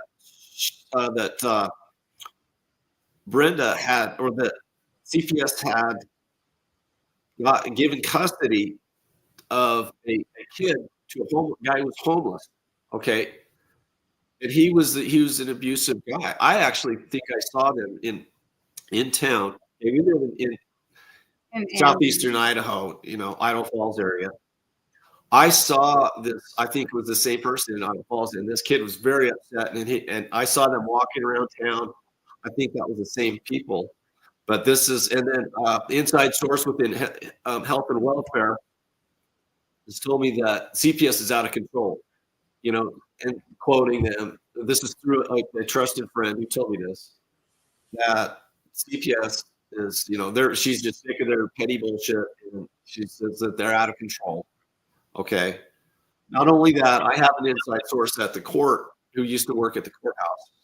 He says that and this is this is something we've deduced on our own. It seems pretty obvious. You can't prove it, but there seems to be a brotherhood of everybody involved, all the players working together, from the judge to CPS, to the public defenders, the police. They suppress the evidence. We tried to get the 9/11 call to when the neighbors assaulted Carla when they came over. Of course, they never mentioned the assault in the police report. The sheriff Sheriff Holtz, who's not a constitutional sheriff, by the way, he's indicated that he's not. He's beholden to, I think more the left-wing agenda, but. And I have called him at least a dozen times. He has never returned a single phone call. Yeah. There was also the lead police officer on November 17th when the incident happened. Okay. I don't remember if you mentioned too that she supposedly discharged a firearm in the house. Okay. That night when she had the psychotic break, which is, according to Andrea Dodson at Pearl Health, she, said yes, that permate can cause a psychotic break and aggressive behavior, and on top of all her other, low blood sugar and low potassium, hadn't slept for days. She was in a delusional state. But anyway, there's no proof that she actually shot the gun. Mm-hmm. Okay, she had a hallucination that her ex-husband was in the house standing over her with a gun. And so I pulled my gun out, but I never pulled the trigger. She pulled the trigger, pointing at him, and then she said that I never cocked the gun. Yeah. I never loaded the bullet into it. I couldn't actually. I had a broken wrist. And so my neighbor came over in a rage and just started slamming the door against me, and there are knobs I have a table by my front door, and there are knobs on it. And he slammed me between 15 to 20 times. And then when he stopped, I dropped on my hands and knees. And ever since then, I have very little feeling in like my fingertips. I can feel the back of my hand, but I can't feel the front of my hand. And so I'm not looking to have surgery. I'm going in for an EMG. How did your neighbor get in the house, number one? And I think I missed that, number two. Have you charged him with assault? Yes, the police won't let me. He knocked on the door. He actually has a key to the house, or had a key to the house. But Julie had locked at the bottom of the screen. And and there was no key. Nobody had a key to that. So he was knocking on the door, and so Carla stumbled up. I'm just going by what Carla told me. He stumbled up, got to the door, and let him in. Or as soon as she opened the door, he started slamming her, and then what was it? She fell on the floor on her hands and knees. He grabbed my left arm, and I have pictures of 2 handprints, one going one way, one going another way here, plus handprints up here on my upper arm. And he yanked on my arm repeatedly. So many times that he tore my rotator cuff. And then he did damage to my neck. I've had shots and different things, and with their physical therapy, he did damage to my knees. He did the damage to my hands and one of my ankles. And he actually tore something to my left hip. And so the aftermath still it's been a year since it happened, and I'm still in horrible pain. And the police said that my the police report was so horrible. There were so many mistakes. One of them said I was in the hall. One of them said I was by the front door. One of them said I was in my bed. I mean, it was ridiculous. And when Will came in, so after he did that, and after he yanked my arm and everything, I started trying to crawl to my chair. And his wife, Celeste, kicked me in the butt, and I fell on my face. And so I continued trying to crawl into my chair. And then I kind of got myself partly up his heart because I had a knee replacement surgery. And so I kind of flipped myself into the bed. And she has a chair. She has to keep her legs elevated because she's got lymphedema. She can only be on her feet for so long. Yeah. And then that she has to keep her legs elevated. So she's got a chair that she's got worked up that keeps her legs elevated. It's kind of like a bed. This really sounds like an absolutely horrible situation. And it sounds like lies and lies. And that this psychologist could give me a psychiatric diagnosis of a borderline personality disorder is absolutely ridiculous. So I go to Pearl Health, and I see a counselor, and I see a psychiatrist. I've been on the same kind of meds for 8 years. So, and they looked at the psychological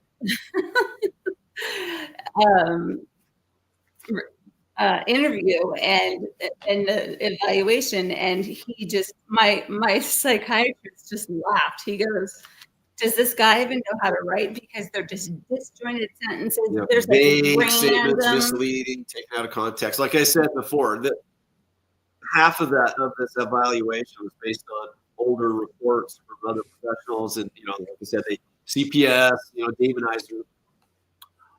here's the thing: is that CPS is using the excuse that she's got this so-called borderline personality disorder, Which I've never been diagnosed with. right, and that she's. Let's see what else. What's the main excuse why they're keeping their kids from they're you? saying that I haven't proven that I don't have a borderline personality. I'm not following the And recommendations. I'm not following the recommendations of him, but his recommendations were to continue seeing my psychiatrist, my psychologist, as well as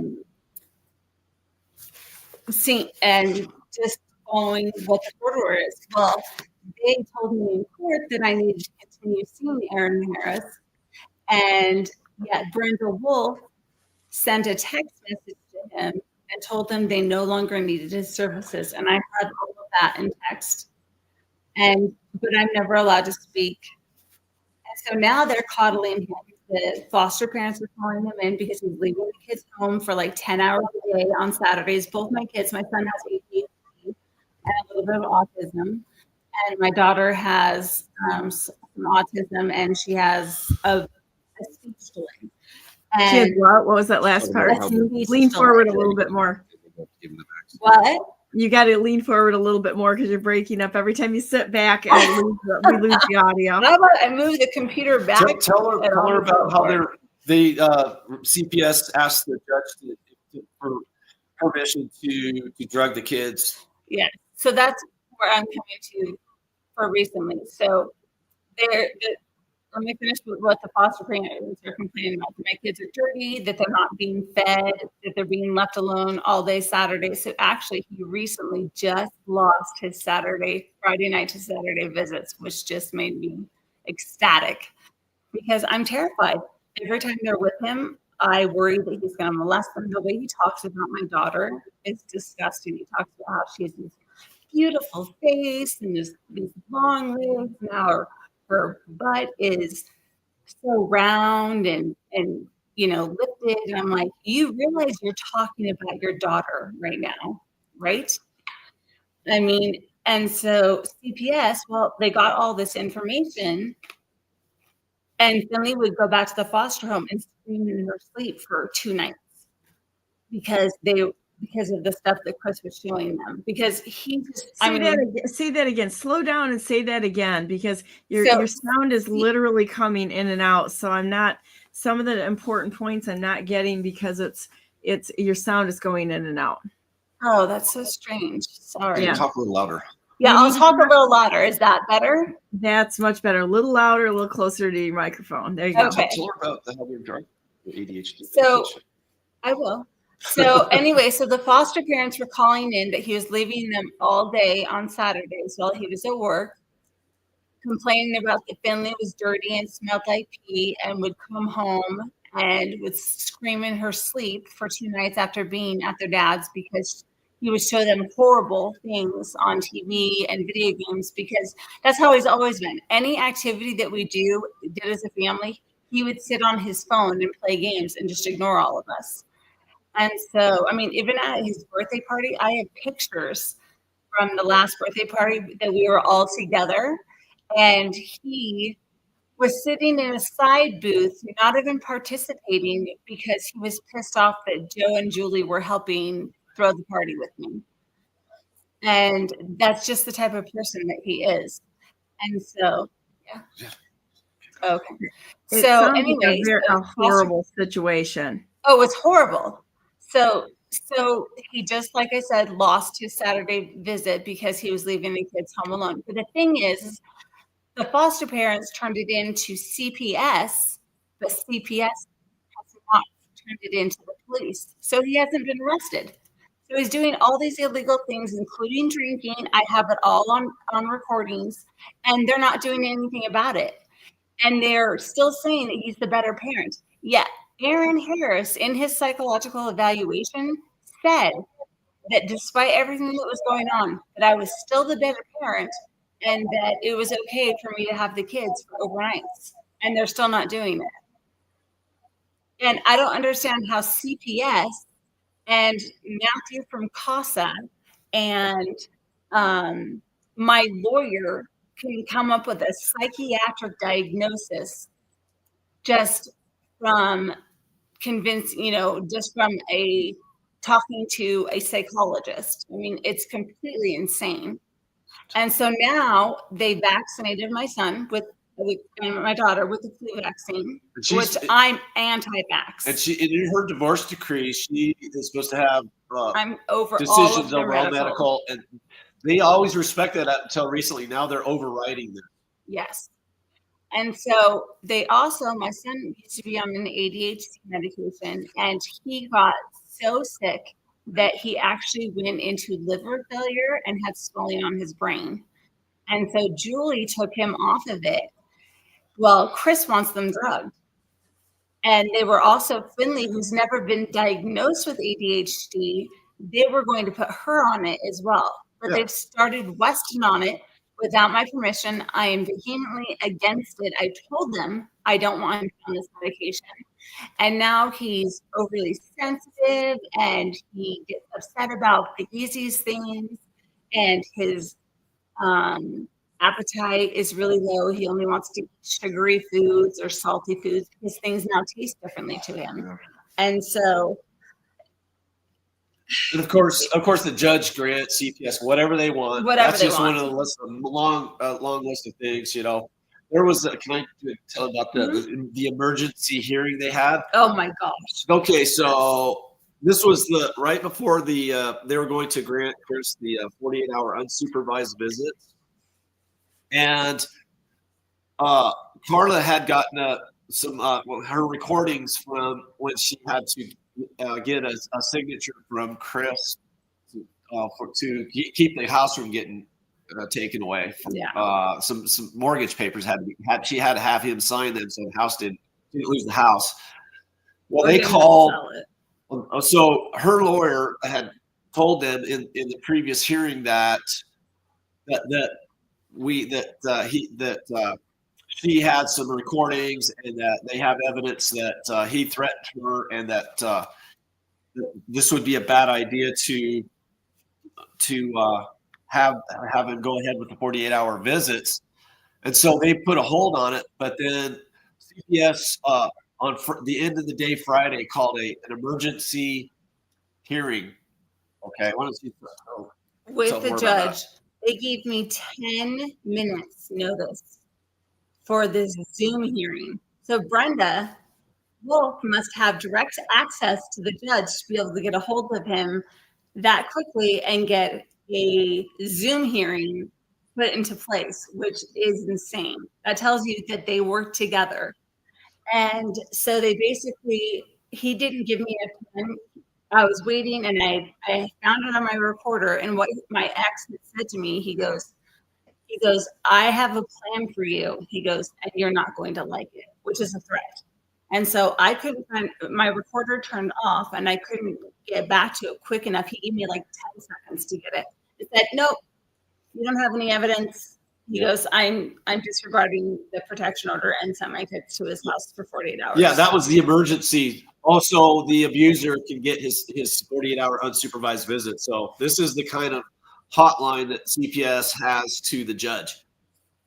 We don't get that, or Carla doesn't get that. No. This is and Kylie perjures herself another time. Sue Holmes, their counselor, the children's counselor, Sue Holmes.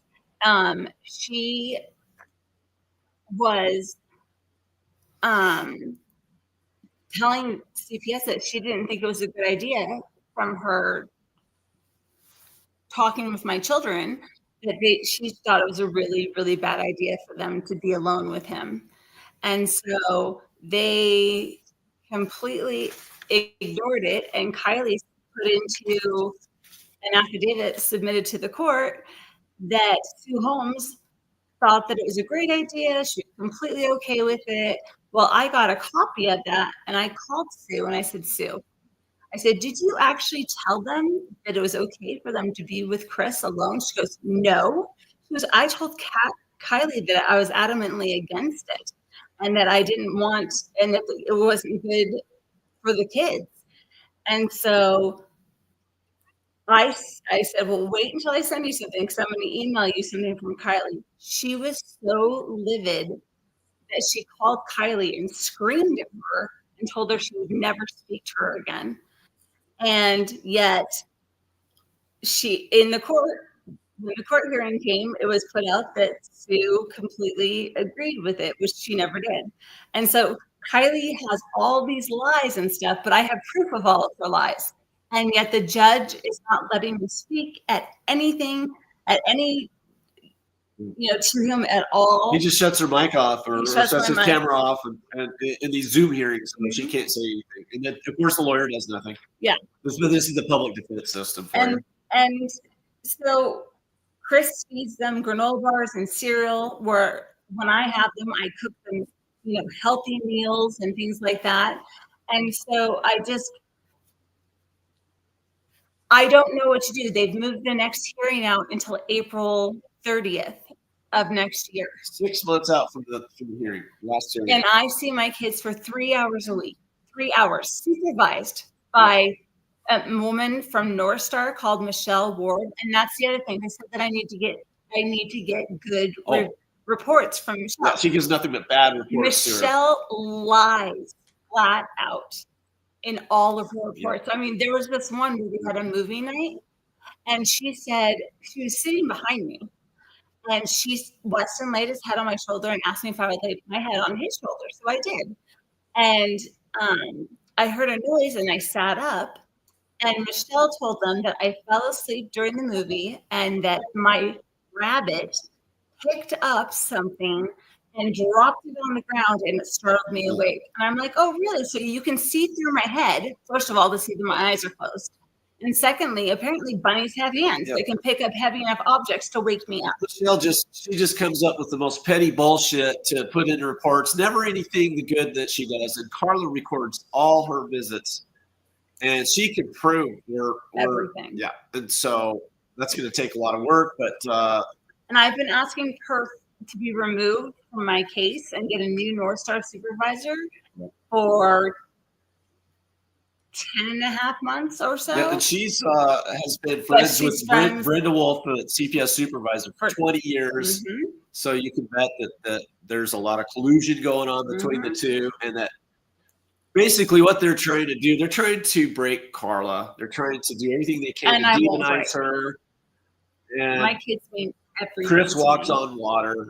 Okay, Carla is crazy lady. The gun tote, booze drinking, pill popping.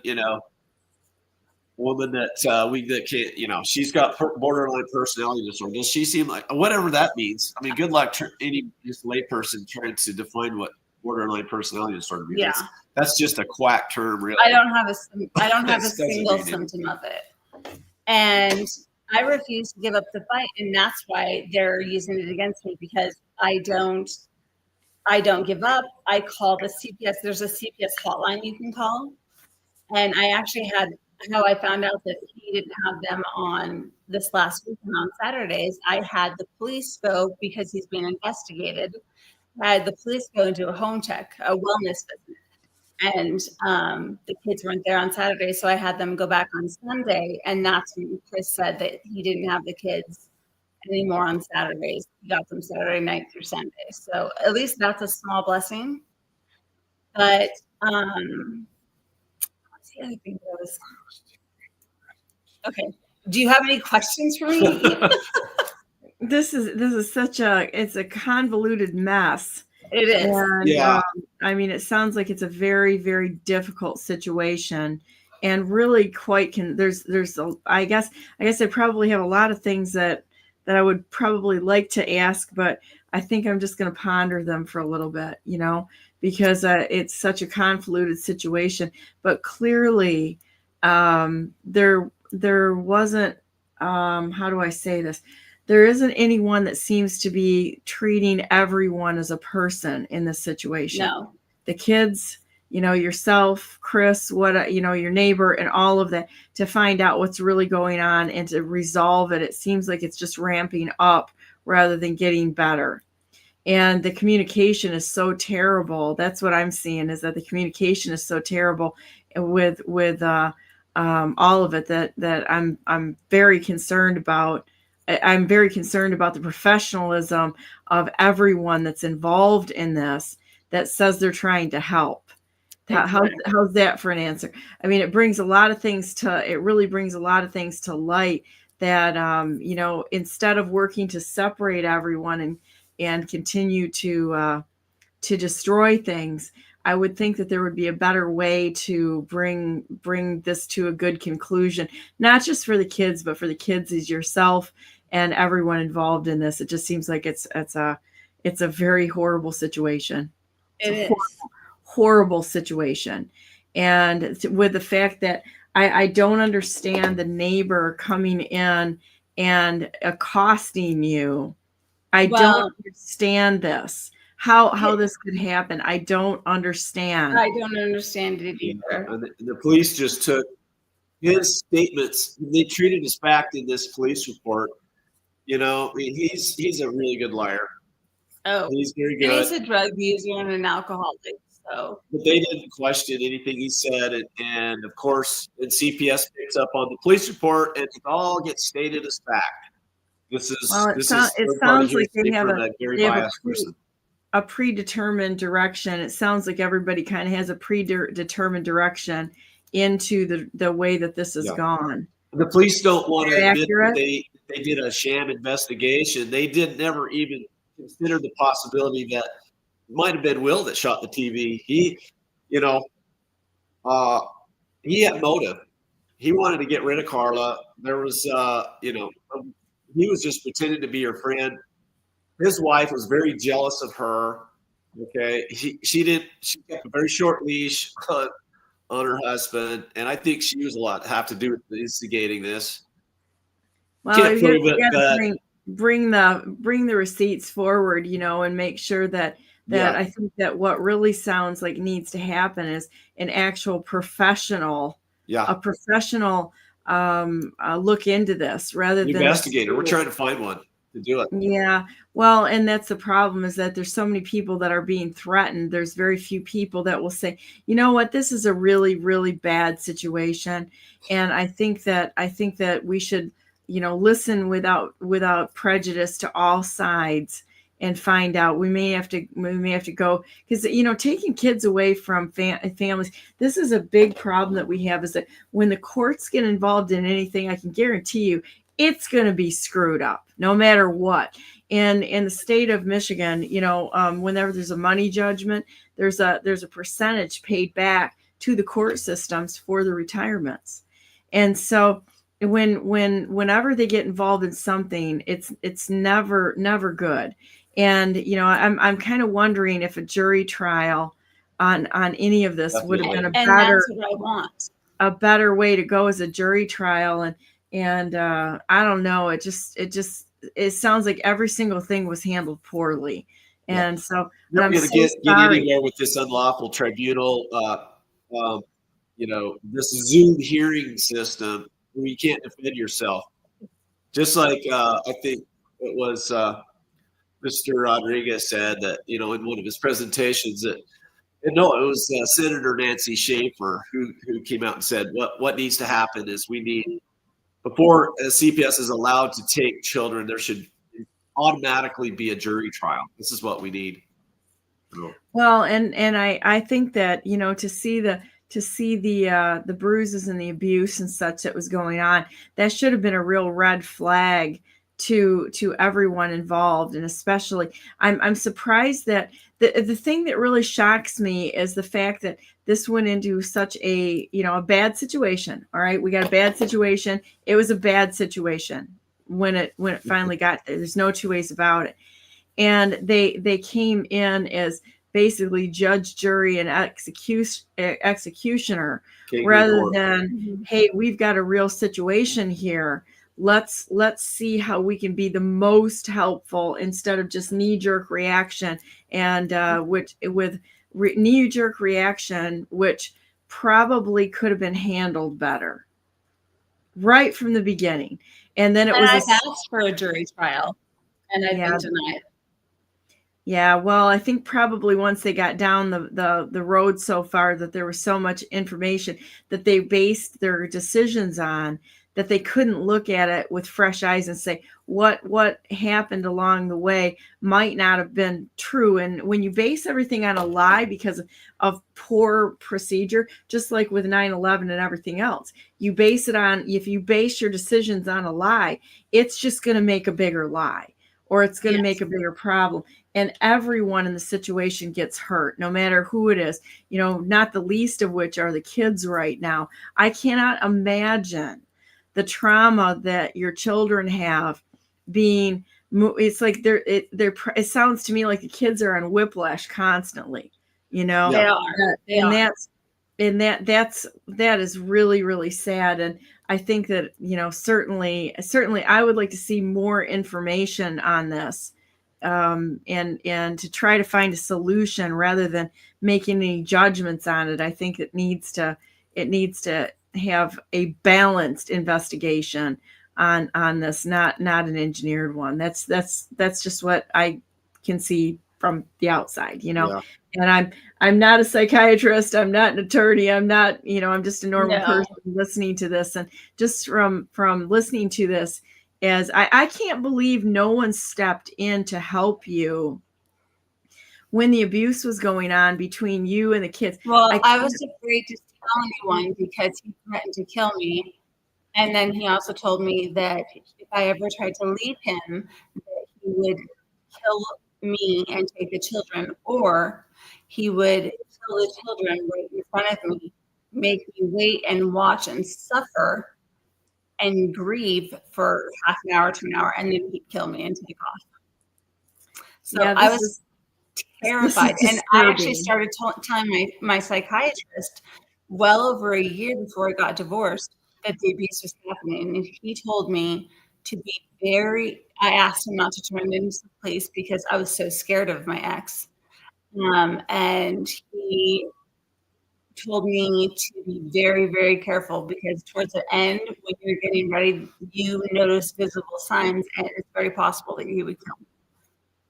And so, icing on the cake, at the end of September, I was robbed. I had let a girl stay with me that I met at a doctor's appointment for less than 2 weeks. She said she needed to stay there, and she just needed a place to stay. She was living in a total con artist. Total con artist. I think that Chris set her up. And so on Friday the 29th, was it? 27th. Do you have proof that Chris set her up, or is it just an assumption? Evidence. We have evidence because someone was pounding on my door, and I got up to open the door, and I was totally out of it because Becky had given me crushed up some pills and put them in my lemonade. She said, "Oh, you look like your blood sugar is low. Let me get you some lemonade." And I found the mortar and pestle, and it has the white powder in it. And I found the pink pills if you crush them. But the police have still yet to pick any of it up. That was propranolol, by the way, which is a high blood pressure medication. Carla has low blood pressure. It could have killed me. And it sent her to the hospital. She also forced her to smoke, so she blew pot in her face. Yeah, she wanted me to smoke pops. Yeah. She gave me this little crystal thing. I'm like, "Oh, this is cute." I'm like, "Thanks." She's no. Let me light this, and then and you take a puff. Huh? Carla doesn't smoke pot. I don't smoke she's pot. pretty naive about that kind of stuff. Yeah. And so I tried it once when I was 15. It gave me a really bad reaction. This girl was very manipulative and very persuasive, and so she blew it right into my mouth. It was almost like she was set up to come.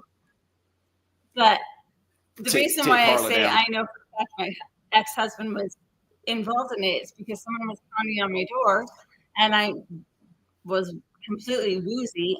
And when I opened the door, it was my ex-husband, and he put a rag, and I think that he thought he was going to be able to cover from my face before I could see who it was, and he covered my face with a rag, which I think was chloroform, so it smelled like nail polish. And and just held it over my face, and I could see my eyes weren't uncovered until I blacked out. So about 2 hours later, I ended up calling 911. I have very vague recollections, and I think that Becky roofied me as well. And there was also a guy named Tyson. So they're investigating it right now. But both Tyson and Becky said that Chris came into the house multiple a guy times. named Chris, fit the description of Chris. Came into my house multiple times and was stealing things slowly. One time that he stole all my kids' Christmas presents, their winter clothes, their Nintendo Switches, their Kindle Fires, So, and then he packed up all of his Packers stuff that he wanted back because he's a huge Green Bay Packers fan. And so it was all packed up in my kitchen. So I'm sorry, let me just stop. I wasn't here at the time. I've been coming and going. I have property in Nevada that I've slowly been, developing, and coming back and forth for work, and I stay when I can. But anyway, I had caught Becky by surprise. I told over because Carla got a hold of me saying something was going on, and she had to go to the hospital. So we got here. Carla, or the Becky girl that was staying, her car wasn't here, and I didn't have my keys to get into the house, and so the doors were all locked. So I jumped the fence, and she was out there in the backyard smoking a cigarette in her bathrobe.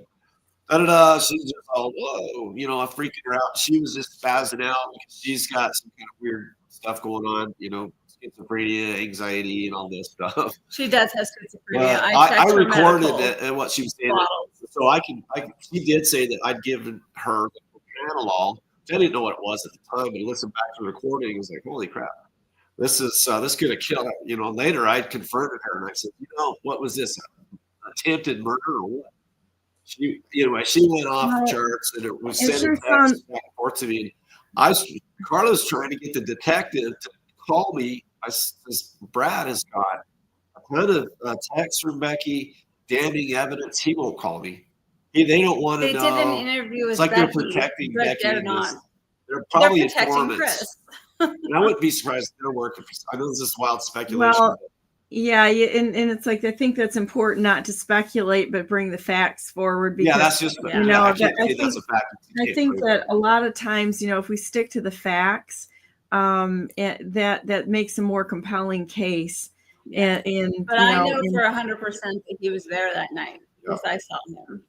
Yeah, well, it sounds like a horrible situation, and I think that it's good to hear your side of it and what really happened, because I know so many people are being silenced, and that's a horrible position to be in. So I appreciate you telling me you telling us the story today and coming on. It's had to be very painful to talk about this stuff, as well as just the dealing with it.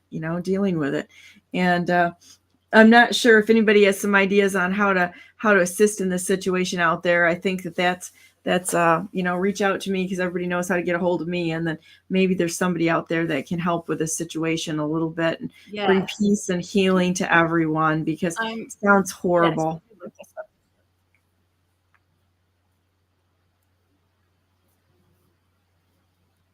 She's got an email set up for communications, and also a GoFundMe account if anybody wants to help out. She needs to get a real lawyer. Wish we could get somebody like Sean McMillan. He's this great lawyer down in San Diego. He makes a living just suing CPS. Yeah, I have an email. It's called SaveMyKids77@yahoo.com, and I set up a GoFundMe because Becky threw my laptop on the ground and broke it, and then they stole all the Christmas presents and their electronics and their clothes and things like that. And I also need a lawyer, someone who is a court-appointed lawyer, a real lawyer. And I need lawyers who will take different cases on. Like, I want to sue my doctor for giving me the topiramate to begin with, because I've been blamed for taking it when my doctor told me it was completely safe to take, and it's not. So I'm looking for lawyers to sue the doctors and to go after the police department for not. I pressed charges against my ex-husband for the abuse, and they said, "Oh, we sent it off to detectives." And I would call periodically, and finally, a year later, I found out they never had been sent to the detectives. They wouldn't have been looking into the case. Yeah. So that's the kind of crap I'm going through. So I do Yeah. have a GoFundMe, and I do have anything if they have a number or anyone they think that could help me, to please reach out to me, even separately on my email or on the GoFundMe. I have not made it public on my Facebook or anything like that because I'm trying to keep the privacy of my kids. So, but yeah, any kind of information anyone could give me, I would be eternally grateful for. Well, there's a lot of people that would probably reach out to you and make sure that, you know, you're not standing alone. I think that's very important. So, well, and I appreciate you coming on here. I always end the broadcast with a prayer and, you know, bring God into all situations. And I'm truly sorry for everything that you've gone through. I really am. And it sounds absolutely horrific. And I can't imagine the heartbreak that you have been living with, and as well as the abuse when nobody would listen to you. I'm very sorry for that. The people that could have or should have stepped in should be ashamed of themselves right now, and they should be. So, well, let's say a prayer minute, and then we'll just have a few more minutes to talk, and then we're going to end the broadcast. Okay. Dear Heavenly Father, thank you so very much for giving us the opportunity to talk today about things that absolutely should not be, and also giving us opportunities to come together to fix broken systems, which have real consequences in people's lives. I pray specifically for Carla's children right now, that you would give them strong minds, strong bodies, and a perspective on what's going on, that they would become mighty warriors for you through the horrible circumstances that they have been living in. I pray that you would heal Carla's heart, and that you would, I thank you for Brad and all the people you brought into her life that care about her and the circumstances that she has been living with, which are just horrific. We pray for Chris. We ask your blessings on him, and that you would turn him around, that he would be healed from whatever it is that's vexing him right now, because this sounds like him, as well as several other people, also need your hand to guide their lives and to bring them out of a very dark place. We ask that you would open doors for Carla and her children and all involved, that they would come, that there would be people that would come alongside to help them, that you would send protectors and guardians, not humanly guardians, but angels that would help them in all situations, that you would protect them and guide them in the steps that are before them. And so many other people out there that are in these similar situations where they are engineered to take children away from parents and not help in a difficult situation to resolve a situation or to protect. Seems like they're using people who have a bent on evil to achieve their purposes, which is the destruction of the family and people's lives. We ask that you would please talk directly, Father God, to every single CPS worker and the people that are involved, not just in this case, but across the nation, and get them to walk away from this horrible system that's out there. That they would walk away, that they would refuse to be part of something that has been a part of so much evil across our nation. They seem to be doing everything absolutely wrong. 85% of the time they just walk away and say, oh, we made a mistake. And then they walk away, and there's no accountability to the lives that they're destroying. And we ask that everyone who's been touched by these organizations, that you would step in with healing, with help, with healing, with shepherding people who have been so traumatized, and turn these awful things into a beautiful future, leaving a horrific past, but going into a beautiful future, which you have planned for each and every one of us. We trust you. We know that you will work all things for good. You work all things for good to all those who love you and are called according to your purposes, and that we would be open to your leading out of bad circumstances.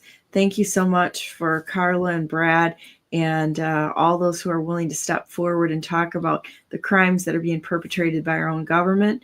We ask that you would bring this entire thing to a fair and right judgment, and every single person that's involved in this, that would be brought to a fair and correct judgment, and that you would have a compassionate solution to all those who have been victimized.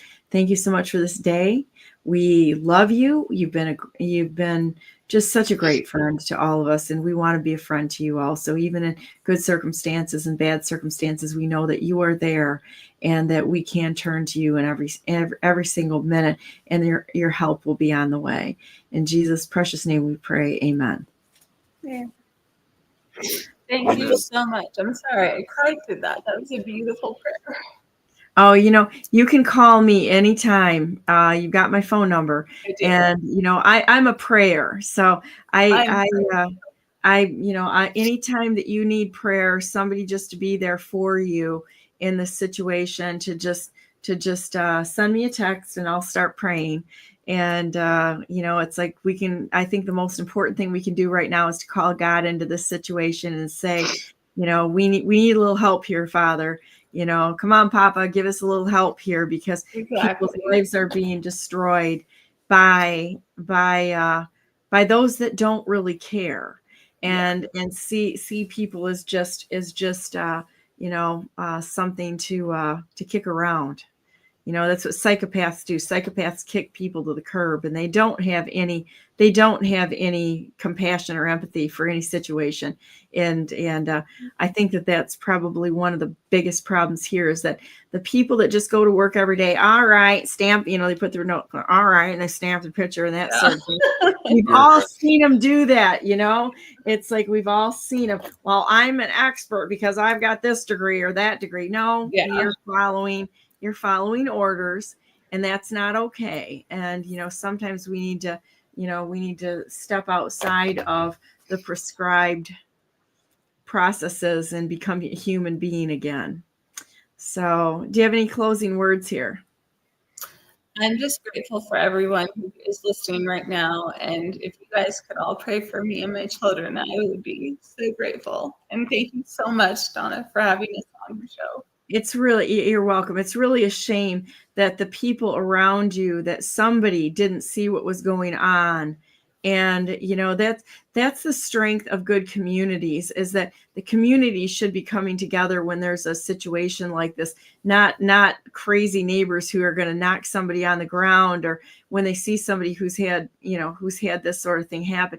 The way that it should work is that the communities and strong families and communities would stop this kind of behavior and nip it right in the bud. I'm going to tell you what, right now, if the guys in our family were in a position to see something like this, shit would get real fast. Exactly. And there would be no apologies for and that's unfortunate when you have a system that turns people's lives over to the system rather than local. It ends up being a nationalized collectivism type of system, and that's never good, because the people that are in charge of those systems that float to the top are usually psychopaths. And most people who are rulers historically that raise to the level of kings and queens, they're typically psychopaths. And so they want the power, and they want the ability to lord over people's lives, and they don't care who they hurt along the way, which is unfortunate. We need to have a better system. And so the whole thing is kind of broken right now. And clearly you've been involved in this, and I'm really sorry for every heartache you've ever had.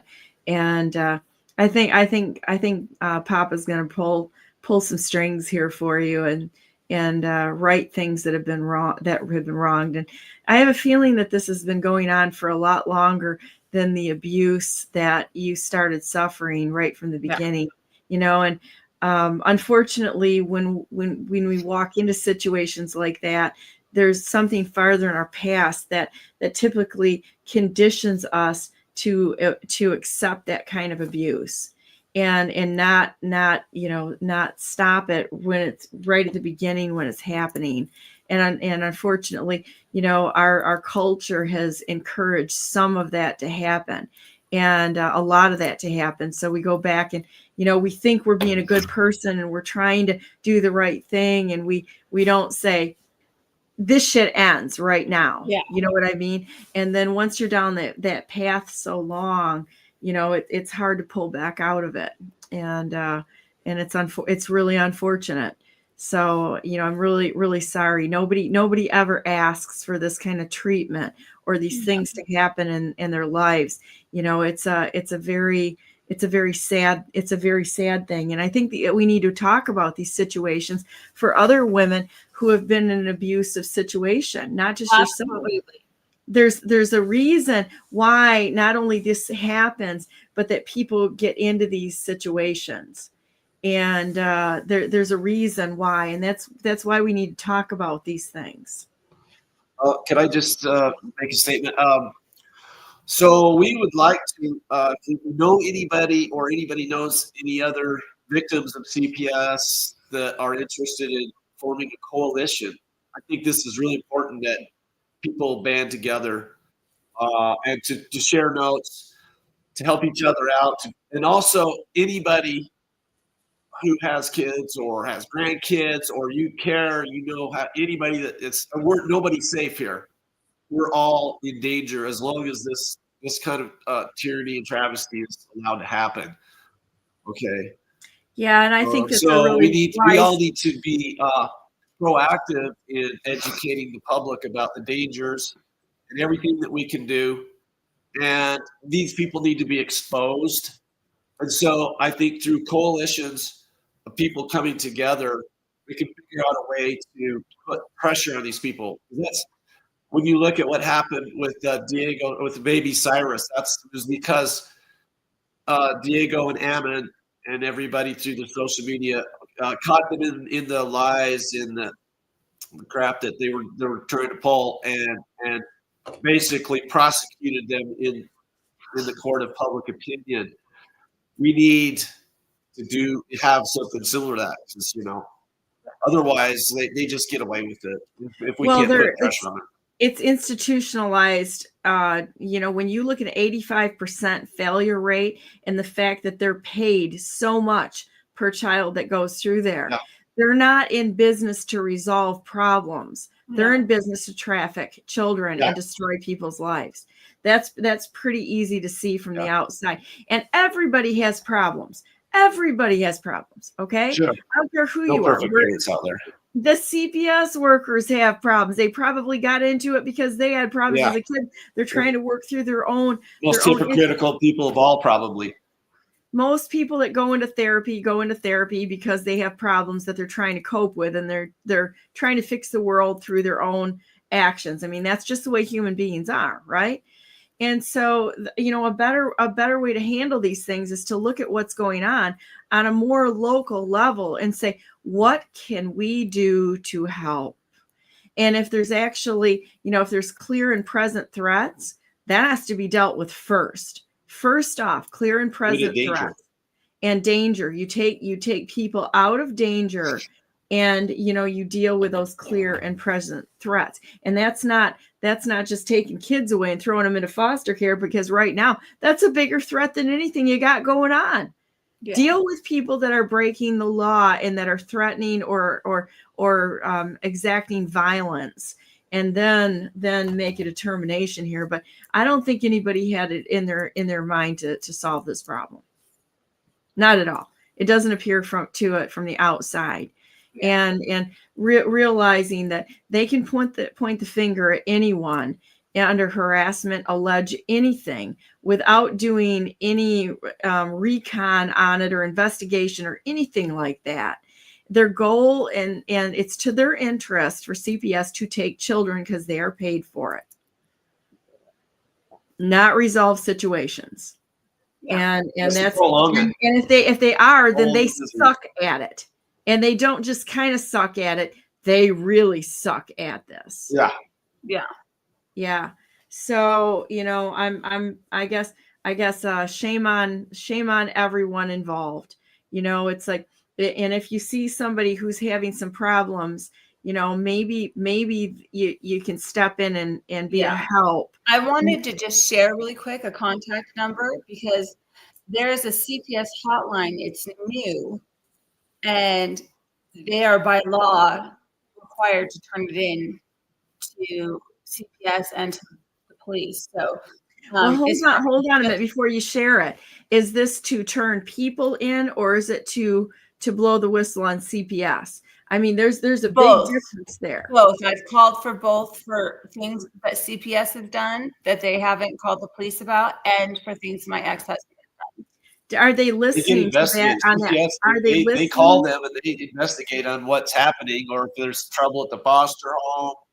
That what she had, her kids were basically getting abused at one of the foster homes and neglected. And the very first home they put them in was a gay couple. So, is this something that they are? How do I say this? Is this something that they're listening to, or is this an independent organization that invests?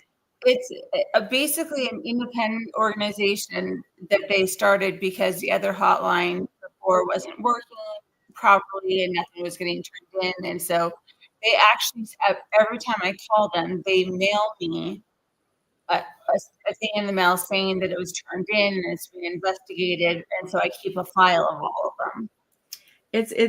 What's kind of interesting is that the real strength in that is the documentation that you did turn things in, but I'm not sure whether it's actually something from within CPS or a third-party investigation. We had the same thing in our elections in Michigan, is that they were saying they were doing an audit, but it was just like a department within the machine. And so they were actually part of the cover-up rather than doing an investigation. So I would before I shared that, if I were you, I would look into this and see if this is just a department within a department that's set up to cover their tracks, or if it's actually an independent organization. And what's the money? What's the money trading back and forth here? Because I don't know that, so I won't share the phone number. I would be really careful in directing people and you're a very trusting person by nature.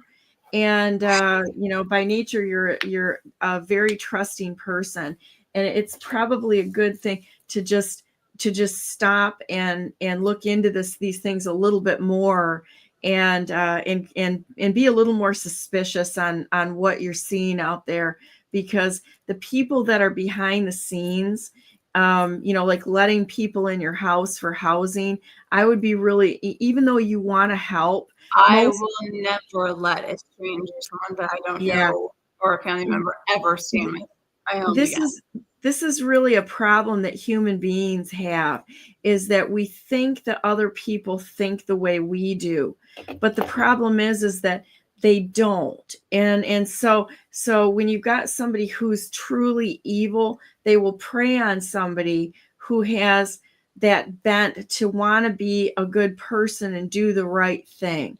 And a really good thing, I'm going to give you some mom advice because I'm considerably older than you, I'm sure.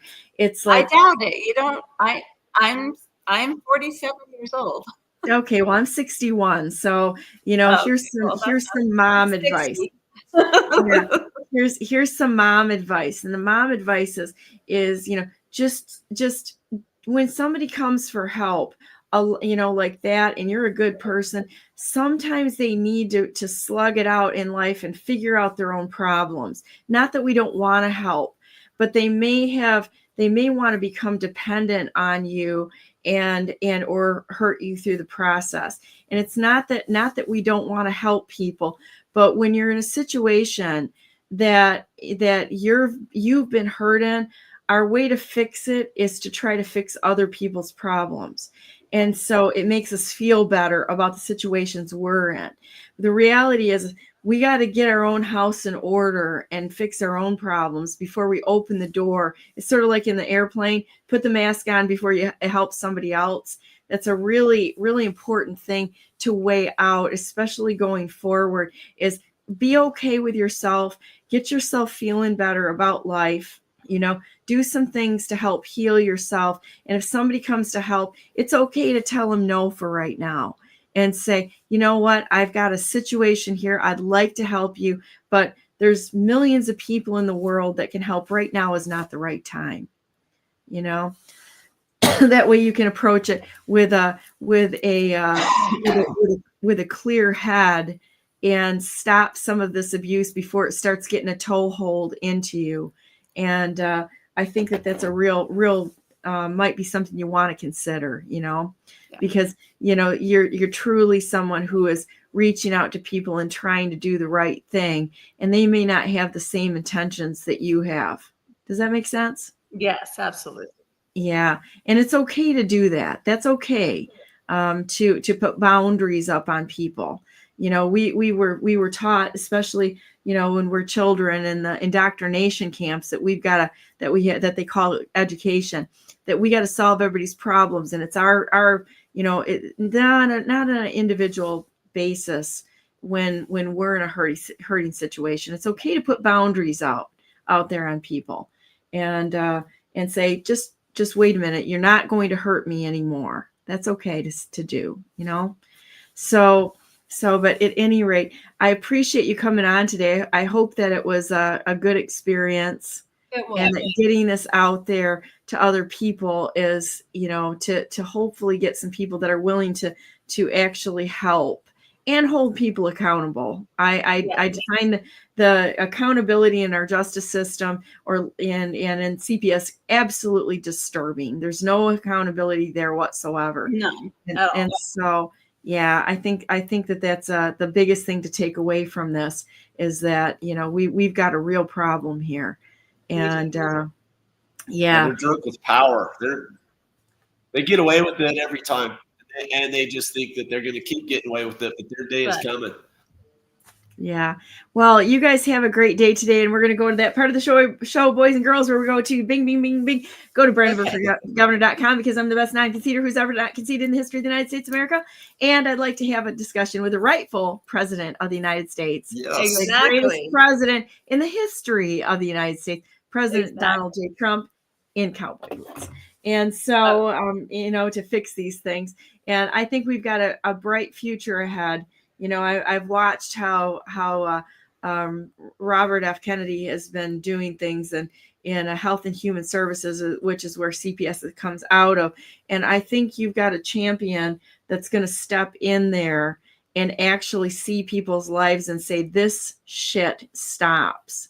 Yes. And that things are going to get turned around and actual real help for people who are in need and in trauma. And I'm very happy with that, and we're going to see how things turn around. I think that, returning this nation back to the way it's supposed to function instead of a tyrannical, I don't even know the word to say right now. It's horrific government, but I think you're going to have help come. I think it's going to come in your way besides asking God into this. So I hope you have great amounts of peace today and that you know that God's looking over this situation and that there's going to be help that's going to be in the way, not just for you, but your children with a bright future going forward and that there's going to come an end to this. So stay hopeful. And, stay hopeful that things are going to go in a good direction for you and your family. And I think it's going to come. Okay. So with that said, God bless you all. Thanks for tuning in, everybody. I have somebody that was tomorrow that's a victim of MK Ultra that's going to be on. And I think we need to talk about these very difficult situations that people have been going through. We need to face them and know what's really going on. So God bless you all. God bless all those whom you love, and God bless America. Make it a great day. If you don't have a good example, to everyone out there, if you don't have a good example, be one. And, for those of us who have the ability to listen to God's direction, go and help the people around you. Even if it's a smile or an acknowledgement of them or sitting down and talking or praying for people, whether you pray out loud or quietly, first step, go to prayer, ask God into the situation. All day long. Yeah, every time. So have a great day today. Stay on the broadcast. I'm going to end it and we'll talk after the broadcast. Okay. Have a great day. We'll see y'all tomorrow.